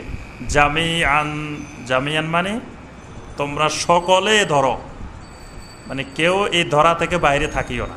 কিছু লোকে ধরবা, কিছু লোকে ধরবা না, এরকম না, সবাই ধরবা। ওয়ালা তাফাররাকু, খবরদার ইফতিরাক তৈরি করিও না, বিচ্ছিন্নতা তৈরি করিও না। এখানে কয়েকটা জিনিস ব্যাখ্যার দরকার। এই আয়াতে কারিমা দিয়ে কেউ কেউ অপব্যাখ্যা করে, কেউ কেউ এই আয়াত দিয়ে দল বানানোর দলিল পেশ করে, যে মুসলমানদের মধ্যে ছোট ছোট দল বানানোর জন্য, গ্রুপ বানানোর জন্য, ফেরকা বানানোর জন্য এই আয়াত দিয়ে দলিল দিয়ে, যে আল্লাহ বলছেন ওয়াতাসিমু বিহাবলিল্লাহি জামিআ, বলে যে আল্লাহ তো জামাতবদ্ধ দিন পালন করার জন্য বলছেন, যে আল্লাহ বলছেন জামিয়া, জামিয়া মানে জামাত, জামাতবদ্ধ, দলবদ্ধ, গ্রুপবদ্ধ। তো আল্লাহ বলছে গ্রুপবদ্ধ হয়ে ধরার জন্য, ওয়ালা তাফাররাকু, দল থেকে বিচ্ছিন্ন হইতেও আল্লাহ নিষেধ করেছেন। বাস তাহলে দল একটা তৈরি করতে হবে ইসলামের নামে। এই আয়াতে কারিমা দিয়ে অনেকে ইসলামের নামে দল তৈরি করার দলিল পেশ করে। এখানে এই জন্য আয়াতে কারিমাটার ব্যাখ্যা ভালো করে জানতে হবে, বুঝতে হবে। প্রথম কথা হলো আল্লাহ পাক এই আয়াতে কারিমের সাথেই বলে দিয়েছেন একই আয়াতের মধ্যে, ওয়ালা তাফাররাকু, খবরদার তোমরা ফেরকা তৈরি করিও না, গ্রুপ তৈরি করিও না, খণ্ড খণ্ড করে মুসলিমদেরকে বিচ্ছিন্ন করিও না। তো আল্লাহ পাক যেটা নিষিদ্ধ করলেন ফেরকা তৈরি করা, অথচ সেই ফেরকা তৈরি করা হচ্ছে ওই আয়াত দিয়ে, মানে মুসলিম উম্মাকে বিভক্ত করে আমি একটা দল তৈরি করলাম, তো এটা তো ফেরকায় তৈরি করলাম, মুসলিম উম্মাকে বিচ্ছিন্ন করে ফেললাম, একটা গ্রুপে নিয়ে আসলাম। আল্লাহ পাক এই কথা এই আয়াতে কারিমার মধ্যে বলেন নাই। জামিয়ান মানে জামাতবদ্ধ, আল্লাহ রশিদত্বে বলেন নাই। জামিয়ান মানে ওই দল মুক্ত হয়ে আল্লাহ রশিদত্বে বলছেন। জামাত অর্থ দলবদ্ধ হওয়া না, দল মুক্ত হওয়া।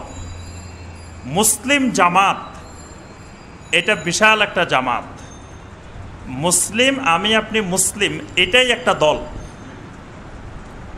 আমার কথাটা ভালো করে বুঝেন, আমরা সবাই মুসলিম এটা যদি বলি তা আমরা এক দল হয়ে গেলাম না?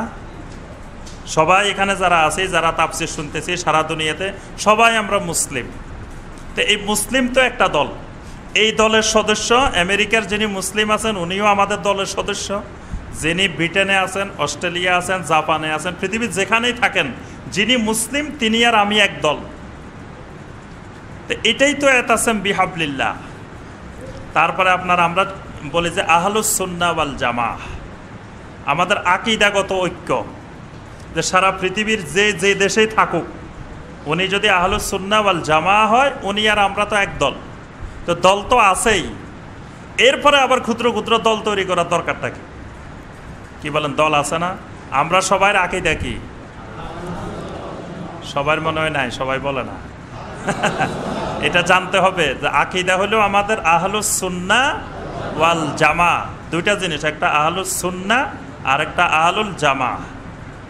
আমরা সুন্নাহ অনুসরণ করি আর জামাত অনুসরণ করি। সুন্নাহ মানে রাসূল সাল্লাল্লাহু আলাইহি ওয়াসাল্লামের আদর্শ আমরা ইত্তেবা করি সুন্নতের, আর জামাত মানে কি? জামাতুস সাহাবা, সাহাবায়ে কেরামের জামাতকে আমরা অনুসরণ করি, যেটা নবী সাল্লাল্লাহু আলাইহি ওয়াসাল্লাম বলেছেন মা আনা আলাইহি ওয়া আসহাবি, আমি আর আমার সাহাবীরা যেই আকীদার উপরে, যে বিশ্বাসের উপরে, যে আমলের উপরে আছি, এইটাই হলো নাজাত প্রাপ্ত দল। তা আমাদের দল তো আছে আহলুস সুন্নাহ ওয়াল জামাআহ। আমরা সবাই এখানে যারা আছি সবাই আহলুস সুন্নাহ ওয়াল জামাআহ না?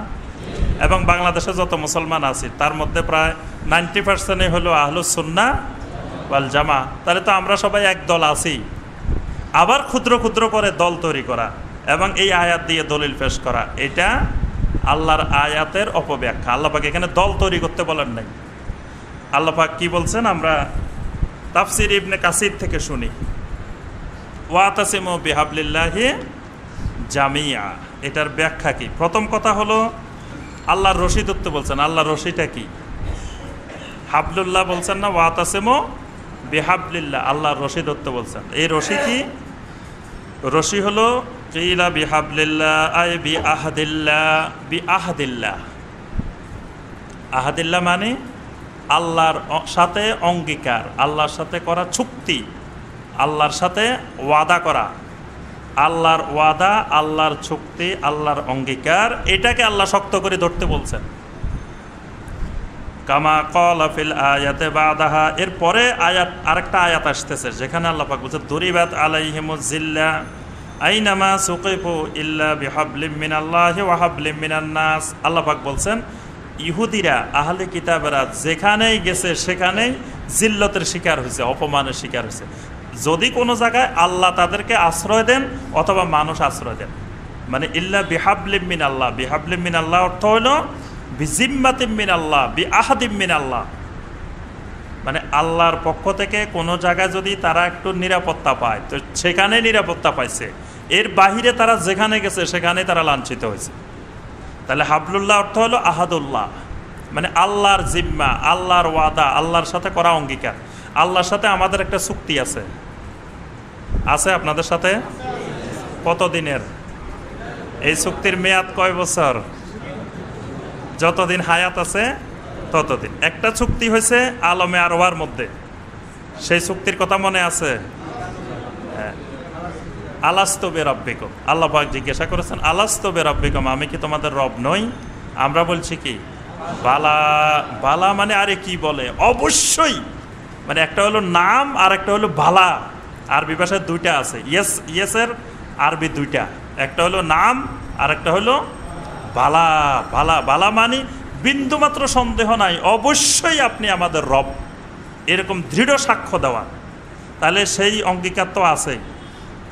আরেকটা অঙ্গীকার আছে, আল্লাহ পাক আমাদেরকে তৈরি করছেন ইবাদতের জন্য। ওয়ামা খালাকতুল জিন্না ওয়াল ইনসা ইল্লা লিয়াবুদুন, আমাকে আপনাকে আল্লাহ পাক তৈরি করেছেন কিসের জন্য? আল্লাহর ইবাদত করার জন্য।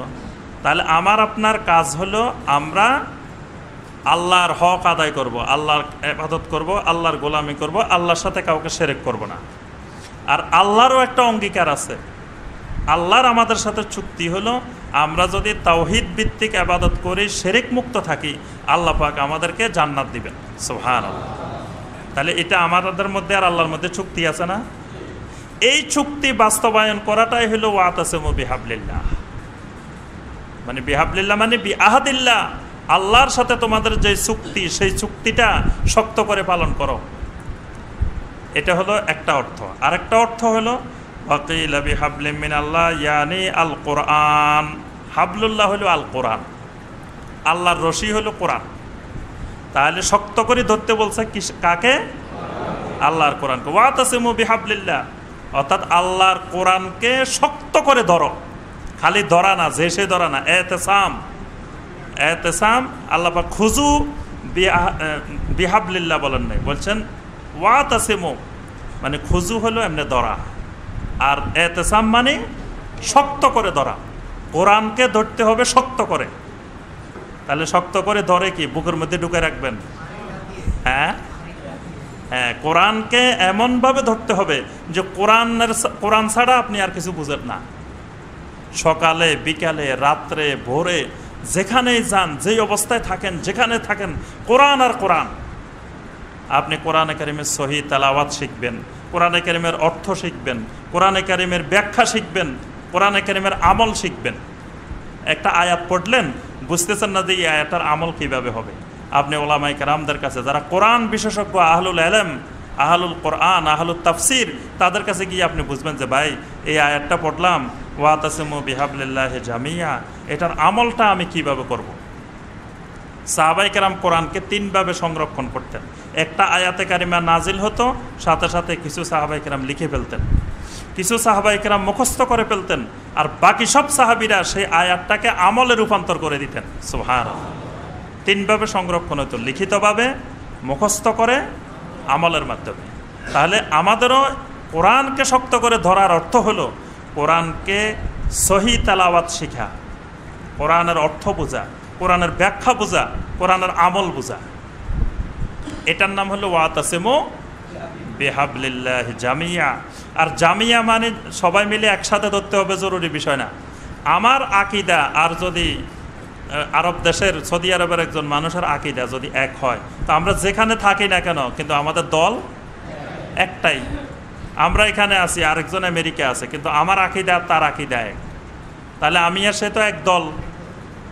এটা দল করা লাগে না, মানে আকীদাগত ঐক্য, এটাই একটা দল, এটাই একটা জামাত। আল্লাহ পাক তাওবার ব্যাপারে বলছেন ওয়াতুবু ইলাল্লাহি জামিআন আইয়ুহাল মুমিনুন, হে ঈমানদারগণ তোমরা সকলে আল্লাহর কাছে তওবা করো। ওয়াতুবু ইলাল্লাহি জামিআ, তাহলে কি তাওবার জন্য একটা দল গঠন করতে হবে। এখানে যেমন বলছেন ওয়াতাসিমু বিহাবলিল্লাহি জামিআ, ওখানে আল্লাহ বলছেন ওয়াতুবু ইলাল্লাহি জামিআ। তাহলে এখানে যদি আপনার একটা দল গঠন করতে হয় তো তাওবার জন্য তো একটা দল লাগবে, কারণ দল ছাড়া তাওবা করবেন কেমনে? আল্লাহ পাক বলছেন ওয়াতুবু ইলাল্লাহে জামিয়া, জামাতবদ্ধভাবে তোমরা সবাই মিলে তওবা করো। তাহলে তওবার জন্য দল লাগবে, যদি এটার জন্য দল লাগে। আল্লাহ পাক বলতেছেন বিহাবলিল্লাহ ইয়ানি আল কোরআন, কোরআন। আচ্ছা, নবী সাল্লাল্লাহু আলাইহি সাল্লাম কোরআনের উপাধি বলতে গিয়ে, সিফাতুল কোরআন বলতে গিয়ে বলছেন হুয়া হাবলুল্লাহিল মাতিন ওয়া সিরাতুহুল মুস্তাকিম। কোরআন হলো হাবলুল্লাহিল মাতিন, মানে আল্লাহ পাকের শক্ত একটা রশি হলো কোরআন। ওয়া সিরাতুহুল মুস্তাকিম, আল্লাহ পাকের সিরাত মুস্তাকিম হলো কোরআন। সুবহানাল্লাহ। সিরাত মুস্তাকিম কোনটা এটা তো জানাবে, কোরআনেই জানাবে। এরপরে আরো কয়েকটা হাদিস ইবনে কাসির রহমতুল্লাহ আলাইহি তিনি নিয়ে এসেছেন। একটি হাদিস এসেছে, আল্লাহ রাসূল সাল্লাল্লাহু আলাইহি ওয়াসাল্লাম বলছেন কিতাবুল্লাহি হুয়া হাবলুল্লাহ, কিতাবুল্লাহ হুয়া হাবলুল্লাহ, আল্লাহর কিতাব হলো হাবলুল্লাহ, আল্লাহর রশি।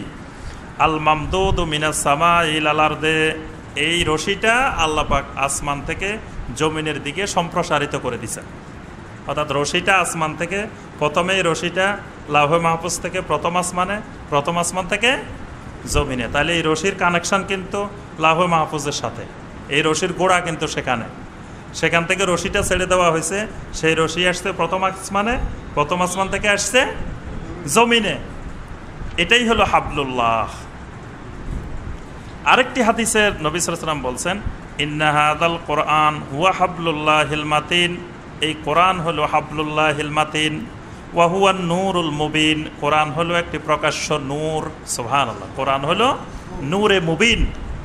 ওয়া হুয়া শিফাউন নাফি, এটা হলো একটা উপকারী শেফা, শিফাউন নাফি।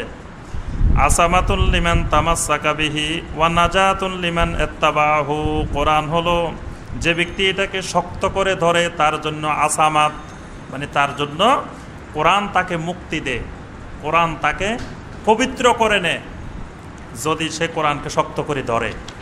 আর ওয়া নাজাতুল লিমান ইত্তাবাহু, যদি সে কোরআনের ইত্তেবা করে কোরআন তাকে নাজাত দেয়। সুবহানাল্লাহ। ওই কদিন আগে এক ভিডিওর মধ্যে দেখছিলাম আমাদের দেশের একজন বলতেছিলেন যে কোরআন কি মানুষকে মুক্তি দিতে পারে? কোরআন ধরবেন কেন? কোরআন ধরে কি কোরআন মানুষকে মুক্তি দিতে পারে? তো এই কোরআন মুক্তি দিতে পারে না, না পারে, এই রাসূল সাল্লাল্লাহু আলাইহি ওয়াসাল্লামের এই হাদিস। রাসূল বলতেছেন ওয়া নাজাতুন লিমান ইত্তাবাহু, যারা কোরআনের ইত্তেবা করবে তাদেরকে কোরআন নাজাত দিবে। সুবহানাল্লাহ। আরেকটি হাদিস এখানে আসছে ইন্না হাযা সিরাত মুহতাদিরুন ইয়াহদারুহু শায়াতিন, শয়তান মানুষের সামনে অনেকগুলো রাস্তা তুলে ধরে, তার মধ্যে একটি রাস্তা হলো সিরাতে মুস্তাকিম, আর সেই রাস্তাটি হলো ফাতাসিমু বিহাবলিল্লাহ ফা ইন্না হাবলাল্লাহি আল কোরআন, অর্থাৎ কোরআনের রাস্তাটাই হলো সিরাতে মুস্তাকিমের রাস্তা। তাহলে আমরা এখান থেকে জানতে পারলাম যে আল্লাহ পাক যে রশি ধরতে বলছেন সেটা দল করতে বলেন নাই। আল্লাহ পাক কি করতে বলছেন? আল্লাহর সাথে আমাদের যে চুক্তি সেটা বাস্তবায়ন করতে বলছেন। আরেকটা হলো কোরআনকে শক্ত করে ধরতে বলছেন। তাহলে আমরা যারা আল্লাহর দ্বীনের দায়ী, যারা মানুষদেরকে, দুনিয়ার মানুষদেরকে আল্লাহর দিকে ডাকবো, আল্লাহর দ্বীনের দিকে ডাকবো, আল্লাহর দ্বীনের দাওয়াত দিব, আল্লাহর দ্বীনের তাবলীগ করব, তাদেরকে কি ধরতে হবে? শক্ত করে কোরআন ধরতে হবে, মানে রাত দিন কোরআন নিয়ে ব্যস্ত থাকতে হবে। কারণ আমি মানুষকে দাওয়াত দিব কোরআন দিয়ে, কোরআনের দিকে, কোরআনে জানি না তো দাওয়াত দিব কি? কোরআন থেকে সবসময় দূরে দূরে থাকি, তাহলে আমি দাওয়াতটা দিব কি? আল্লাহ পাক বলেছেন ওয়াতাসিমু বিহাবলিল্লাহি জামিআন ওয়া লা তাফাররাকু ওয়াজকুরু নি'মাতাল্লাহি আলাইকুম, তোমাদের উপরে আল্লাহর নিয়ামতকে স্মরণ করো। ইজ কুনতুম আদাআন ফাআল্লাফা বাইনা কুলুবিকুম, যখন তোমরা একজন আরেকজনের শত্রু ছিলে আল্লাহ পাক তোমাদের অন্তরে মহব্বত তৈরি করে দিয়েছেন। সুবহানাল্লাহ। কিসের মহব্বত? মহব্বতে ইমানি। এই মক্কা মদিনার মানুষগুলা, যেই মানুষগুলা একজন আরেকজনের দেখলে মারার জন্য প্রস্তুত ছিল, যুদ্ধ বিগ্রহ মারামারি কাটাকাটি করত, সেই মানুষগুলাকে আল্লাহ পাক ইমানের বদৌলতে এমন বন্ধু বানায় দিছেন। সুবহানাল্লাহ। সেই বন্ধুত্বের নমুনা সাহাবায়ে কেরামের জীবনী পড়েন আর তাদের বন্ধুত্বের নমুনা দেখেন। আল্লাহু আকবার। আনসার আর মুহাজিরের বন্ধুত্বের নমুনা। সাহাবায়ে কেরাম মক্কা মুকাররমা থেকে হিজরত করে মদিনা মুনাওয়ারায় গিয়েছেন, মদিনা মুনাওয়ারার সাহাবীরা সম্পদ ভাগ করে অর্ধেক দিয়ে দিয়েছেন। সুবহান। আজকে মায়ের পেটের ভাইকে মানুষ সম্পদ দেয় না, সম্পদ নিয়ে মারামারি কাটাকাটি। দৈনিক বিভিন্ন পত্রপত্রিকায় খবর দেখেন যে জায়গা জমিন নিয়ে মারামারি প্রতিদিন কতগুলা হচ্ছে। আর কোথায় মক্কার মানুষ, রক্তের সম্পর্ক নাই, আত্মীয়ের সম্পর্ক নাই, কিছু নাই, একটা সম্পর্ক, ঈমানের সম্পর্ক। আল্লাহ রাসূল সাল্লাল্লাহু আলাইহি ওয়াসাল্লাম বলছেন এটা তোমার ভাই, বাস এই ঈমানের ভাই, তাকে জায়গা জমিন ভাগ করে অর্ধেক দিয়ে দিয়েছেন, ঘরের অর্ধেক ভাগ করে দিয়ে দিয়েছেন। তারপর আব্দুর রহমান ইবনে আউফ রাদিয়াল্লাহু তাআলা আনহুকে সাদ রাদিয়াল্লাহু তাআলা আনহু ডেকে বলেন, আসেন, যে আপনার জন্য আমার স্ত্রী দুইটা আছে, আপনি এখন নতুন হিজরত করে আসছেন, বিয়ে করতে গেলে মোহর লাগবে, টাকা পয়সা লাগবে, ওইটা দেওয়ার সামর্থ্য আপনার নাই। আমার এক স্ত্রীকে আমি তালাক দিচ্ছি, ইদ্যত পালন শেষ হইলে আপনি বিয়ে করেন। ভাইয়ের বিয়ের ব্যবস্থা করতেছেন, জায়গা জমিন ভাগ করে দিছেন। আব্দুর রহমান ইবনে আউফ রাদিয়াল্লাহু তাআলা আনহু বলেন, লা হাজাতা লি বারাকাল্লাহু ফি মালিক ওয়া আহলিক। আল্লাহ পাক তোমার আহলের মধ্যে, মালের মধ্যে বরকত দিন, আমার এগুলা দরকার নাই। হাল মিন সুকিন ফিহি তাজারা, পার্শ্ববর্তী কোনো বাজার আছে কিনা যেখানে আমি একটু ব্যবসা বাণিজ্য করতে পারি। সুবহানাল্লাহ। তাহলে আল্লাহ পাক এই ঈমানের কারণে কেমন ভ্রাতৃত্ব স্থাপন করে দিয়েছেন। আল্লাহ পাক বলতেছেন, এই নিয়ামতের কথা স্মরণ করো, যখন তোমরা শত্রু ছিলে আমি আল্লাহ তোমাদের মধ্যে বন্ধুত্ব তৈরি করে দিয়েছি। ফাআসবাতুম বিনিমাতিহি ইখওয়ানা, আল্লাহর নিয়ামতের কারণে তোমরা ভাই ভাই হয়ে গিয়েছো। ওয়া কুনতুম আলা শাফা হুফরাতিম মিনান নার, তোমরা এক সময় একেবারে জাহান্নামের কিনারায় পৌঁছে গিয়েছিলে। মানে তোমাদের অবস্থা এমন হয়েছিল জাহেলিয়াতের যুগে, জাহান্নামের একেবারে কিনারা কুলে চলে গেছিলা, একটু ধাক্কা দিলে জাহান্নামে পৌঁছা যাইত। ফাআনকাযাকুম মিনহা, আল্লাহ পাক সেখান থেকে তোমাদেরকে রক্ষা করেছেন। কাযালিকা ইউবায়্যিনুল্লাহু লাকুম আয়াতিহি লাআল্লাকুম তাহতাদুন, এইভাবে আল্লাহ রাব্বুল আলামিন তোমাদের জন্য আল্লাহর আয়াতগুলোকে স্পষ্ট করে বর্ণনা করে দেন, যাতে তোমরা হেদায়েত লাভ করতে পারো। ওয়ালতাকুম মিনকুম উম্মাহ, তোমাদের মধ্যে কিছু মানুষ উম্মাহ থাকা উচিত। ইয়াদউনা ইলাল খায়রে, যারা মানুষদেরকে কল্যাণের দিকে, খায়রের দিকে দাওয়াত দিবে। ওয়ায়ামুরুনা বিল মারুফ, যারা সৎ কাজের, মারুফ কাজের নির্দেশ দিবে। ওয়ায়ানহাউনা আনিল মুনকার, মুনকার কাজ থেকে তাদেরকে নিষেধ করবে। ওয়া উলাইকা হুমুল মুফলিহুন, আর এই মানুষগুলাই হলো সফল কাম। এই আয়াতে কারিমাটারও ব্যাখ্যা দরকার। এই আয়াতে কারিমারও আমাদের দেশে অহরহ অপব্যাখ্যা হয়। ওয়ালতাকুম মিনকুম উম্মাহ, আল্লাহ পাক বলছেন তোমাদের মধ্য থেকে উম্মাহ থাকা উচিত। এই উম্মাহ মানে আমাদের দেশে অনেকে দল বানায় ফেলছে, যে তোমাদের মধ্যে একটা দল থাকা উচিত। এটার বাংলা করার সময় এইভাবে বলে যে আল্লাহ বলছেন ওয়ালতাকুম মিনকুম উম্মাহ, যে তোমাদের মধ্যে একটি উম্মাহ থাকা উচিত। এটার বাংলা করা হয় যে তোমাদের মধ্যে একটা দল এমন থাকা উচিত। এটাও আবার দলের আরেক দলিল, দল বানানোর দলিল, যে তোমাদের মধ্যে একটা দল থাকা উচিত, যেই দল কি করবে, ইয়াদউনা ইলাল খায়রে, মানুষদেরকে কল্যাণের দিকে দাওয়াত দিবে, আর সৎ কাজের আদেশ দিবে, অসৎ কাজের নিষেধ করবে। বাস আল্লাহ বলছেন এখানে দল করতে হবে, তাহলে দলের বাইরে আপনি থাকতে পারবেন না। এই জন্য আমরা এটাও তাফসির ইবনে কাসির থেকে দেখি, কারণ আমি তাফসির যদি ইবনে কাসিরেরটাও বলি তো অনেকের একটু বিশ্বাস করতে কষ্ট হবে, কারণ অনেক কেউ কেউ মনে করে যে আমরা ভুল তাফসির করি। তো সুতরাং হয়তো আমরা নিজের থেকেও বলে দিতে পারি ভুল তাফসির যেহেতু করি। তো যারা বলে যে আমরা ভুল তাফসির করি, তো তাদেরকে বলি যে আমরা তো ভুলটা করতেছি, আপনারা তো সহিটাও করতেছেন না। আমরা যদি ভুলটা করি তা আপনাদের মসজিদে সহিটা করে দেখাই দেন, কি বলেন? আপনারা তো ভুলটাও করেন না, সহিটাও করেন না, তা আমরা ভুলটা হলেও তো করতেছি। এটার জন্য তো আপনারা আমাদেরকে ধন্যবাদ দেওয়া উচিত যে আপনারা ভুলটা হলেও করতেছেন। আমরা করতেই পারতেছি না, সেখানে আপনারা করতেছেন। আর আমরা যদি ভুলটা করি তা আপনারা সহিটা করেন। কিন্তু দেখা যাচ্ছে যে আপনাদের মসজিদে বছরে একদিনে তাফসির হয় না, সেই খবর নাই। ওই আরেক মসজিদে প্রতি শুক্রবারে তাফসির হয়, তো বলে যে ওই মসজিদে ভুল তাফসির হয়। মানে নিজের ঘরের খবর নাই, আরেক ঘরের খবরদারি করে। তার মসজিদে যে বছরে একদিনও তাফসির হয় না, সেই খবর তার নাই। তো ঠিক আছে, সরকার বাড়ির মসজিদে ভুল তাফসির হচ্ছে, তা আপনার মসজিদে সহিটা করেন, আমরা সেখানে যাব সহিটা শোনার জন্য। তো সেখানে তো আপনি সহিটাও করেন না, ভুলটাও করেন না, কিচ্ছু করেন না, তাফসিরের খবরে নাই। তাফসির ইবনে কাসির কি বলে আমরা দেখি যে ওয়ালতাকুম মিনকুম উম্মাহ, তোমাদের মধ্যে একটি উম্মাহ থাকা উচিত। এই উম্মাহ মানে কি একটা দল থাকতে হবে, একটা সংগঠন থাকতে হবে, যে যে সংগঠন মানুষদেরকে দাওয়াত দিবে। যে আমরা বলছি না তাওবার জন্য সংগঠন, তৌবু ইলাল্লাহি জামিয়া, এটাও আবার অনেকে দলিল দেয়। ওই অনেক পীর সাহেবেরা দেখবেন যে সব মানুষের দল বেঁধে তওবা করায়। তওবা করছেন না? পাগড়ি ধরে তওবা করছেন না? সবাই করছেন? আমি তো জীবনে অনেকবার করছি, কত পাগড়ি ধরে ধরে তওবা করছি। এই পাগড়ি ধরে তওবা করানোর সময় ওই আয়াত দলিল, ওয়াতুবু ইলাল্লাহি জামিয়া, এটা হলো তাওবার সংগঠন। আরেকটা হলো ওয়াতাসিমু বিহাবলিল্লাহি জামিয়া, এটা হলো আল্লাহর রশির সংগঠন। আবার আরেকটা হলো দাওয়াতের সংগঠন, ওয়ালতাকুম মিনকুম উম্মাহ। তাফসির ইবনে কাসির বলতেছেন ইয়াকুলু তাআলা ওয়ালতাকুম মিনকুম উম্মাহ, আল্লাহ পাক বলতেছেন ওয়ালতাকুম মিনকুম উম্মাহ মুনতাসিবাতুন লিল কিয়ামি বিআমরিল্লাহ ফিদ দাওয়া ইলাল খায়র ওয়াল আমরি বিল মারুফ ওয়ান নাহি আনিল মুনকার। এখানে আল্লাহ পাক তিনটি কাজ করতে বলছেন। একটা হলো দাওয়া ইলাল খায়র, কল্যাণের দিকে দাওয়াত, আর একটা হলো আমরে বিল মারুফ, আর একটা হলো নাহি আনিল মুনকার। এই তিনটি কাজের জন্য আল্লাহর নির্দেশ বাস্তবায়ন করার জন্য, আল্লাহর নির্দেশ নিয়ে সমাজে দাঁড়িয়ে থাকবে, এইরকম কিছু লোকের কথা বলছেন। এই লোক কারা? ক্বালা দহাক, দহাক রাহিমাহুল্লাহ। দহাককে চিনেন? দহাক এই নামটা শুনছেন তো? আব্দুল্লাহ ইবনে আব্বাস রাদিয়াল্লাহু তাআলা আনহুমা, তিনি হলেন রঈসুল মুফাসসিরিন। তার অনেকগুলো ছাত্র ছিল, যেমন উস্তাদ তেমন ছাত্র।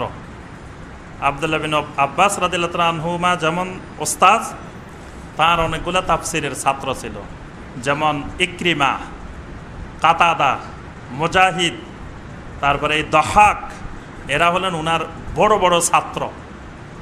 এই দহাক তাবেঈ ছিলেন, তিনি একজন বড় মুফাসসির। তিনি বলতেছেন হুম খাসাতুস সাহাবা, হুম খাসাতুস সাহাবা ওয়ালতাকুম মিনকুম উম্মাহ, তোমাদের মধ্যে একটি উম্মাহ থাকা উচিত। এই উম্মাহ হলো সাহাবায়ে কেরাম। বুঝতে পারছেন? এই উম্মাহ কারা? সাহাবায়ে কেরাম। অর্থাৎ আল্লাহ পাক যে উম্মার কথা বলছেন, যে একটা উম্মাহ থাকবে, যেই উম্মাহ তোমাদের কাছে কল্যাণের দাওয়াত দিবে, আমরে বিল মারুফের কাজ করবে, নাহি আনিল মুনকারের কাজ করবে। এই কাজটা যথাযথভাবে আদায় করেছেন কারা? হুমুস সাহাবা, সাহাবায়ে কেরাম। এখানে উম্মাহ বলতে সাহাবায়ে কেরাম। ওয়া খাসাতুর রুয়াত ইয়ানি আল মুজাহিদিন ওয়াল উলামা, সাহাবায়ে কেরামের পরে কিয়ামত পর্যন্ত এই দায়িত্বটা যারা পালন করবেন তারা হলেন মুজাহিদিন আর উলামায়ে কেরাম। তাহলে এই উম্মাহ মানে দল না, এই উম্মাহ মানে উলামায়ে কেরাম, আলেমদের একটা দল থাকবে, মুজাহিদিনদের দল থাকবে। যে সমাজের সব মানুষ আলেম হইতে হবে এমন না, মানে কিছু সংখ্যক বড় বড় আলেম থাকতে হবে, কিছু সংখ্যক মুজাহিদিন থাকতে হবে। এটাকেই দহাক রাহিমাহুল্লাহ ব্যাখ্যা করেছেন যে এরা হলেন ইয়ানি আল মুজাহিদিন ওয়াল উলামা। কারণ ওলামা না হইলে আপনি যখন মানুষদেরকে দাওয়াত দিতে যাবেন, কোরআন সুন্নাহ যদি না জানেন, তা আপনি তো ভুল দাওয়াত দিয়ে দিবেন, বিকৃত ব্যাখ্যা করে দিবেন এবং কিচ্ছা কাহিনী শুনাইবেন মানুষকে। কোরআন হাদিস বাদ দিয়ে বিভিন্ন রকমের মিথ্যা কিচ্ছা কাহিনী, গল্প গুজব শোনাতে থাকবেন। এই জন্য এই কাজটা করবেন কারা? উলামায়ে কেরাম, আল উলামা। আর আপনি এরা কাজটা করবে কি? প্রথম কাজ হলো ইয়াদউনা ইলাল খায়র, এরা দাওয়াত দেবে মানুষদেরকে কিসের দিকে? কল্যাণের দিকে। কল্যাণ মানে কি? কল্যাণ মানে আসেন আপনারা আমাদের সাথে দলে ঢুকেন, আমাদের এই দলে সামিল হয়ে যান। এই দলে সামিল হয়ে গেলে আমাদের সাথে সাথে থাকবেন, তাহলে আপনারা মুফলেহুন হয়ে যাবেন। এটাই কি খায়ের? কল্যাণের দাওয়াত মানে আল্লাহ রাসূল সাল্লাল্লাহু আলাইহি ওয়াসাল্লাম নিজেই ব্যাখ্যা দিয়েছেন। কারা রাসূলুল্লাহ সাল্লাল্লাহু আলাইহি ওয়াসাল্লাম ওয়ালতাকুম মিনকুম উম্মাহ ইয়াদউনা ইলাল খায়র সুম্মা ক্বালা আল খায়র ইত্তিবাউল কুরআন ওয়া সুন্নতি। নবী সাল্লাল্লাহু আলাইহি ওয়াসাল্লাম নিজেই ব্যাখ্যা দিয়েছেন যে কল্যাণের দিকে দাওয়াত মানে ইত্তিবাউল কুরআন ওয়া সুন্নতি, কোরআনের ইত্তেবা করা আর আমার সুন্নতের ইত্তেবা করার দাওয়াত। মানে এই কল্যাণ মানে ইত্তেবাউল কুরআন ওয়া সুন্নাতি, কোরআন ইত্তেবা করার, মানুষকে দাওয়াত দিতে হবে যে ভাই আসেন কোরআনের তাফসিরে আসেন, এটাই ইয়াদউনা ইলাল খায়র। এখন আপনি রাস্তা রাস্তায় ঘুরি ঘুরি করবেন যে খবরদার তাফসিরে যাইয়েন না, এটা কি ইয়াদউনা ইলাল খায়র হয়েছে? ইয়াদউনা ইলাল খায়র মানে কল্যাণের দিকে দাওয়াত দিবেন, মানে মানুষদেরকে কোরআনের দিকে ডাকবেন, কোরআনের ইত্তেবা করার জন্য ডাকবেন। এখন তাফসিরে আসতে দেন না, তো এটা দাওয়াত হইল কেমনে? ইয়াদউনা ইলাল খায়র আয় নবী সাল্লাল্লাহু আলাইহি ওয়াসাল্লাম বলেছেন ইত্তেবাউল কোরআন ওয়া সুন্নতি, কোরআনের ইত্তেবা এবং আমার সুন্নতের দাওয়াত, এটাই হলো ইয়াদউনা ইলাল খায়র, কল্যাণের দিকে দাওয়াত। তাহলে এরপরে দ্বিতীয় কাজ হবে কি? দ্বিতীয় কাজ কি? আল আমরে বিল মারুফ, সৎ কাজের আদেশ দিবেন। আরেকটা হলো ওয়ায়ানহাউনা আনিল মুনকার, অসৎ কাজের খারাপ কাজের নিষেধ করবেন। আচ্ছা ঠিক আছে, এখানে আপনাকে কয়েকটা জিনিস বুঝতে হবে। একটা হলো সৎ কাজের নির্দেশ দেওয়ার অধিকার আপনার আছে কিনা, মারুফ কাজের, সৎ কাজের কাউকে অর্ডার দেওয়ার, হুকুম দেওয়ার অধিকার আপনার আছে কিনা। এদিকে শুনেন, আপনি কাউকে সৎ কাজের আদেশ দেওয়ার অধিকার আপনার আছে কিনা? হ্যাঁ, কেউ কথা বলে না। আদেশ দেওয়ার অধিকার আপনার নাই। একজন মানুষ নামাজ পড়ে না, আপনি কি তাকে বলতে পারেন এই আজকে থেকে নামাজ পড়তেই হবে, এই নির্দেশ, এই আদেশ কি আপনি দিতে পারবেন? এটা দেওয়ার অধিকার আপনার নাই। একজন মানুষ সুদ খায়, আপনি কি বলতে পারেন এই খবরদার আজকে থেকে সুদ খাইতে পারবি না, সুদ খাওয়া যাবে না, এই নিষেধাজ্ঞা আরোপ করার আপনার অধিকার আছে? নাই। তাহলে এই অধিকার কার আছে? প্রশাসনের আছে। এই জন্য আমরে বিল মারুফ নিহি আনিল মুনকার, সৎ কাজের আদেশ, অসৎ কাজের নিষেধ, এই অধিকার আম জনতার নাই। আম জনতা সৎ কাজের অনুরোধ করতে পারে, নিষেধ কাজ থেকে বিরত থাকার অনুরোধ করতে পারে, নির্দেশ দিতে পারে না, বাধা দিতে পারে না। বুঝতে পারছেন?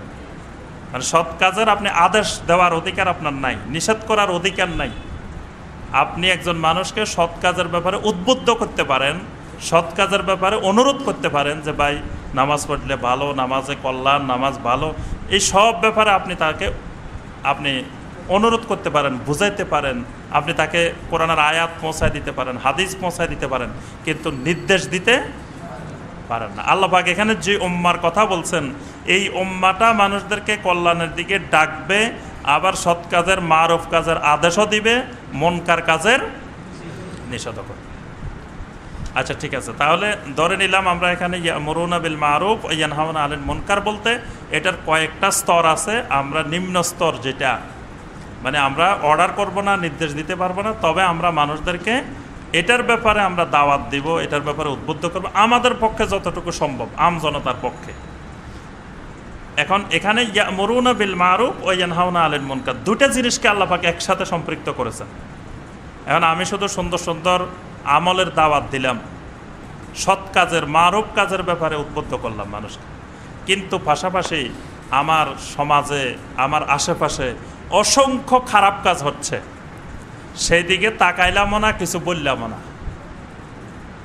আমার এখানে মসজিদের ভিতরে আমি বসে বসে শুধু আপনাদেরকে নামাজ পড়ার জন্য, সিয়াম পালন করার জন্য গুরুত্বপূর্ণ বিষয়গুলো বলি, কিন্তু মসজিদের বাইরে এখানে গানের অনুষ্ঠান হইতেছে, তারা বিশাল গান বাজনার মাহফিল হইতেছে।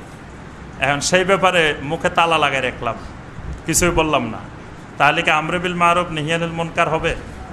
সৎ কাজের ব্যাপারে যেমন বলতে হবে, অসৎ কাজের ব্যাপারেও বলতে হবে, দুইটা মিলে আমরে বিল মারুফ নাহি আনিল মুনকার।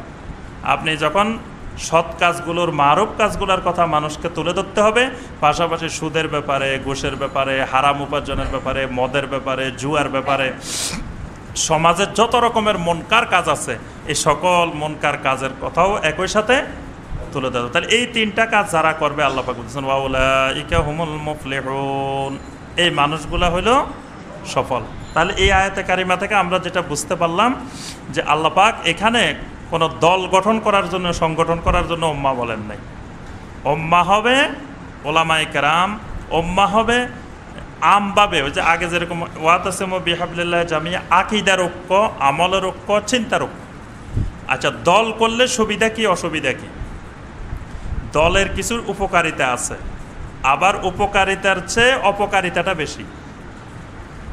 আপনি দাওয়াতের জন্য বলেন, তারপরে যে কোনো উদ্দেশ্যে বলেন, ইসলামের একটা সংগঠন, একটা দল যদি কায়েম করেন, তো এটার কিছু উপকারিতা আছে। যেমন মানুষ যদি বিক্ষিপ্ত থাকে, বিচ্ছিন্ন থাকে, তাদেরকে আপনি ডেকে সহজে এট এ টাইম একত্রিত করতে পারবেন না। কিন্তু একটা দল থাকলে দেখা গেছে যে এক ডাকে কয়েক লক্ষ মানুষ চলে আসলো, এটা হলো উপকারিতা। আরও এরকম কিছু উপকারিতা আছে। তো অপকারিতা হলো কি, সবচেয়ে বড় অপকারিতা হলো দলে যখন কোনো মানুষ ঢুকে, যে কোনো দলে, তখন তার ভিতরে তাআসসুব তৈরি হয়। তাআসসুব মানে দলবাজি, ফেরকাবাজি। তখন এই লোক মনে করে আমার এই দলটাই শুধু পৃথিবীতে একমাত্র সঠিক দল, এর বাইরে যা দল আছে সবগুলা খারাপ, সবগুলাই ভুয়া, সবগুলাই মানে ইসলামের বাহিরে, খালি আমার এই দলটা ইসলামের মধ্যে আছে। আপনি দেখেন এই পৃথিবীতে যতগুলা ইসলামী সংগঠন আছে, দল আছে, প্রত্যেকটা সংগঠন এই বিশ্বাস পোষণ করে যে তারা মনে করে আমার এই দলটাই একমাত্র পৃথিবীতে খাঁটি দল, আর যা আছে সব ভুল। আরেকটা মানে আরও মারাত্মক খারাপ ধারণা ঢুকে যে এই দলের ভিতরে যারা আছে তারাই শুধু সঠিক রাস্তায় আছে, দলের বাহিরে থাকি আপনি দিনের সব পালন করেন, তাও আপনি সঠিক রাস্তায় নাই, যেহেতু আপনি দলে ঢুকেন নাই।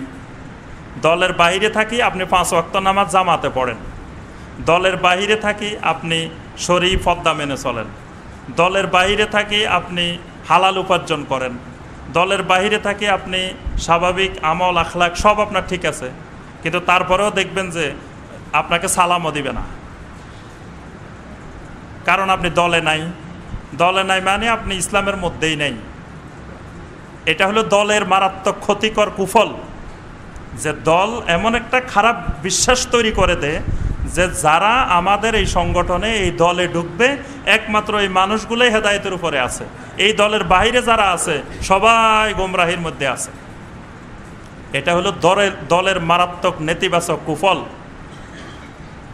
আরও কুফল হইল, এই দল যখন করা হয় তখন দলের মুরব্বী বা দলের আমির বা দলের নেতা, দলের প্রধান যদি একটা ভুল কথাও বলে, তো এই দলের অনুসারীরা সেটাকে অন্ধভাবে মেনে নেয়, মনে করে যে আমার নেতার আনুগত্য, মুরব্বীর আনুগত্য ফরজ, বাস মুরব্বী যাই বলবে এর বাহিরে ডানে বামে আর কিছু বললে ইমানে থাকবে না।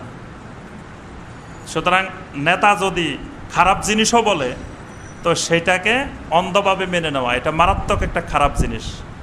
রাসূলুল্লাহ সাল্লাল্লাহু আলাইহি সাল্লামের পরে আর কোনো ব্যক্তি আল্লাহর জমিনে এমন নাই যে যার সব কথা অন্ধভাবে মেনে নেওয়া হবে, যে কোনো প্রকারের প্রশ্ন করা যাবে না, প্রশ্ন করলে আপনি সব থেকে মাহরুম হয়ে যাবেন। প্রশ্ন করো আরেক বেয়াদবি, খাতায় বুজুর্গান গ্রেপ্তান খাতাস্ত, মানে কোনো বুজুর্গের ভুল ধরা এটা আরেক ভুল,